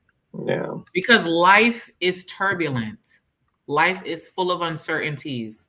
And if you are with someone that does not have a backbone, it's gonna be problematic. Because you can't carry the weight all on your own. Because eventually you're gonna want to let that load off, and you're gonna need someone to still keep carrying it for you while you're on your journey until they pass it back on to you again. That's what it's all about. It's really changed my perspective on that. That's why I told you. I'm happy that happened. Yeah. Yeah. That's why I told you about the whole, the money thing, like it's not always going to be that way. Like me dating someone who had lost their job and I held it down. Yeah. It's not going to always be that way, but you do what you got to do for your relationship, So Tiana says she won't do it though. Okay, well, I didn't say he didn't have a job. I said he lost it, but I didn't leave when he lost it. I was there. I did what I had to do. I got burned. I think men with no money, they are not nice, and it was not a happy situation. I feel. Now, did you meet him without a job, or he lost his job? He had something, but it wasn't that good, and he was going to jump into something else, and something didn't go the way he expected or anticipated, so he was without. And I have always been a breadwinner by myself. 2 or 1 job was just always how I've been, and I still had money. So in the midst of me trying to support him to get his own stuff, I guess he got comfortable with me providing, and yeah, I let it fly for a little bit, and then after a while, it was like, this is not okay. So now I'm in a space where, since I make so much money, I don't want somebody to come and mooch off of me. I want somebody to come and add to me. It's crazy, right? Yeah. I mean, it makes sense. So I mean, yeah, again, I don't feel like a man without a job should be worried about a relationship anyway. Personally, that's just, I don't feel like can you that just should be go a out there? question. Can you just go out there and try to bang? Trying and what? oh my goodness. Beg for what? Pity or But- punani? What we begging for? Yeah, Pity, punani, If or it's for paycheck? sex, fine, and you guys are on the same Well, page, there goes and the that's the PPP exchange, loan. then fine. But like for actual, like a real relationship based on structure and caring and all that stuff, like I just don't feel like that should be of concern if that is what you're dealing with at the moment. Okay. I guess. I agree. Lunez is like, wait a minute. But You have to be It's- working. Like it's just like, how is that a priority for you? Because I mean, basically- why it's okay for a man to take a woman without a job, and you guys would? I was never. I don't know why you would do that. I don't know why you would do yeah, that. I wouldn't even. I don't encourage see it. why you should. No. She shouldn't even be worried about you Yeah. or anybody else for that matter. She should be worried Yeah. about getting herself together. So if you Yeah. take that, then again, it's all on what you accept. But that's just not something I would want to accept. Right. I wouldn't. If you were my brother Lunez and you came to me and told me you talking Yeah. to a girl, she doesn't have a job, I'd be like, no, No. Mm-mm. no. There's too many women in the world. Well, first I would Yeah. ask why. I would, again, like I told you, I'm trying to be understanding. Like, was there like a medical condition and she was out of work for a period of time and her FMLA didn't cover it? Like, why is she without a job? Is it because she was, not dependable? Did she not show up to work? Was she always late? Was it because of the economy? Like, there's so many different factors. But okay, and then my they next all question will matter. be, and then it will be like, well, why? How long has she been without? Okay, then it's like, So- okay, so what's her goal? But So then I'll you just be got- like, I So don't it's know. not an issue for you guys to be making more. It is now. I'll be honest, no. like, You say it I is or tried it's it. not? It is. Is. I will be cautious. Like, I'll be cautious if I talk to someone. Like, it's not an issue for me, but depending on who I'm talking to, I'd be cautious. Talking to someone, not someone who makes less, just talking to someone in general, because they may feel as though like, shit, like, look at her, she has all this, she's doing all this, she don't need me. And then he may feel insecure, and little does he know, like, no, I accept you for who you are. But that might even breed its own problems in the relationship because of insecurities that he may have. So I would step with caution, but I try to be reassuring. But my whole goal will not be to try to make sure that he is at ease because he is uncomfortable with where I am in my life. So, if I'm if I'm talking to you, I'm talking to you for a reason. Point blank, period. If I don't feel as though you meet the criteria, it's not gonna go to the next step. It just ain't. What you laughing about? It's just the fact that you have some requirements. Though. It's kind of. It's funny not to even me a that- requirement. I mean, why would you pick up a person that doesn't have ambition? it's like they both have. These the aren't requirements. These are standards, and these are very realistic standards. I don't even want to hear from you. You Lunez, asked you about know, the you want to know fertility the thing. funny thing, Lunez? But is You're- there a man you're a who really provider. gonna approach you guys who doesn't have these things? What you say? You said what was Will that? there a man actually approach you guys who doesn't have these things? Like if a man makes money around me, I'm not going to be against it, but it needs to be like round the corner from what I make. I think like if I'm going corner? lower, What's around the corner? Like 10, 15 grand or like 2 grand annually? Like what's around the corner? $500. Okay, we'll like circle it's back in on the that. same ballpark. Yeah, it's in the same ballpark as what I make. But like completely out, even half, like that doesn't make sense to me to be with somebody who's making half even or if doesn't he have a job. loves you. Huh? She said her answer. She said it. She's like, no. No. has to be. And I work too hard. I work too hard to get to this point in my life to be with somebody who's not working as hard to get to that point in their life. I feel like I want to be even on that part. They could be working hard. They probably just didn't get there yet. Maybe so. And that's why I said the ballpark of. It doesn't mean that you're completely out of that range, but you need to be somewhere near it. But what's ballpark though? Is it like $5,000 or is it like 10, 15 grand? Is it like first base ballpark or is it like home run ballpark? Like what's a ballpark? Like home run is crazy, but let's say about first second. Like you're right there. What's right there? Like, what does that mean? Why we gotta do numbers? I'm just saying ballpark. Okay. The thing is, like, if she's making, let's say, if she's making around 50K. I don't even need like figures. I just need like a range. Like, no, okay. Let's say she's making around like 5. Okay, let's say he's making around like 5 to 10 less. Would that be fine? 5 to 10K less than what you're making annually. Yeah. He said no. I guess it's like 2K. She said no. Yeah, she's taking that hard. I think 5K is like $250. Maybe 2 to 5. Like let's. It's like $500. 2 to 5K less than you for him to be qualified. $500 a week is crazy. Man, I feel like love is not the priority anymore. It's not about. It's not. We're talking finances. You guys aren't like I don't know. I feel like, but if they're not making around what you're making, he's not qualified. He's not qualified. Hey, that's the requirement. He's not. I feel like just based off of my education, like we should all kind of be in the same ballpark, but like.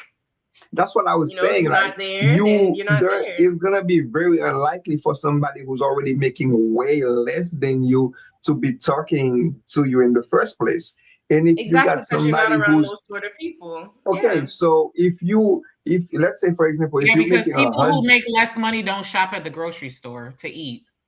So that's probably what I'm looking at. Man. So that's why people who make less money don't get their car repaired.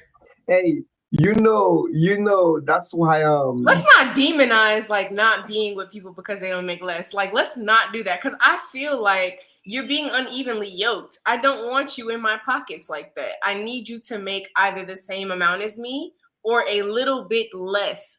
I don't think that that's hard. Like that's a simple requirement as it should be. Liz, do you have a number? Do you have I don't have a number. I have a telephone number. No, if you're too single, I'm looking at it like this. I see what she's saying, but there's really no but. I see what she's saying. I have a different approach. Significantly less. I don't know. Like, I'll sit there and say, I don't know. At the end of the day, a man is humbled by how much he makes or does not make. I don't care what you guys say. The more money you make, you're going to strut. You're going to walk a little different. You're going to flex a different way. And the same for women. We'll still be humble and respectful, but you're going to move a little differently when you have the money to match that. So if you're talking to someone who makes less, you need to look at their character after they make more. But like I said, I would talk to someone who makes less than me. But at the end of the day, where is their heart at? Because again, I'm not in it for the right now. I'm in it for the long haul. So if I'm on a trajectory that's taking me way out into 6 figures and you're still looking at 5 figures, we have a problem with that, especially if you don't have any ambition, which is why I said a man that I'm talking to has to have ambition. He has to have it. He has to have that drive. Like that is a requirement because I know where I'm going with my life. And if he doesn't see himself going on a trajectory as far out as I see mine going, it ain't going to work. Because what I'm not going to do is what Atiana said. I'm not going to be unevenly yoked. But I would talk to somebody who does. but you have to have that drive and that ambition. If you don't have it, then we can't have it either. Like, we can't have it. You know, the respect goes a long way too, because come the money, sometimes you move a little different and you're like, baby, like, what's going on? Why your toes look like that? Nigga, because you ain't give me no money to get them done.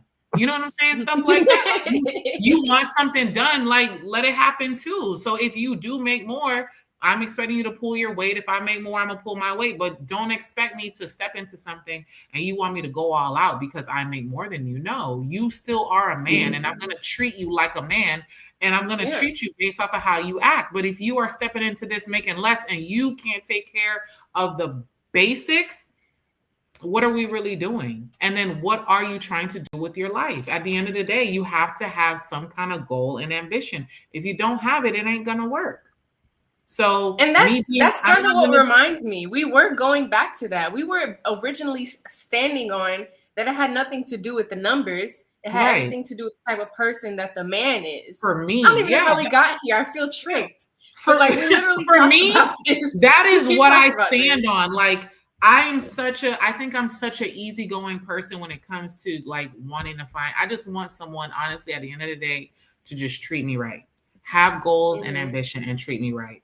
All those things, you know, they always say behind a great man, there's a great woman. Nah, like, yeah, I agree with that. But just know that she motivates him, and he has to be self-motivated as well. Exactly. I can't sit there and stroke your ego every time to make you feel like a provider. Like, no, you got to do that on your own too.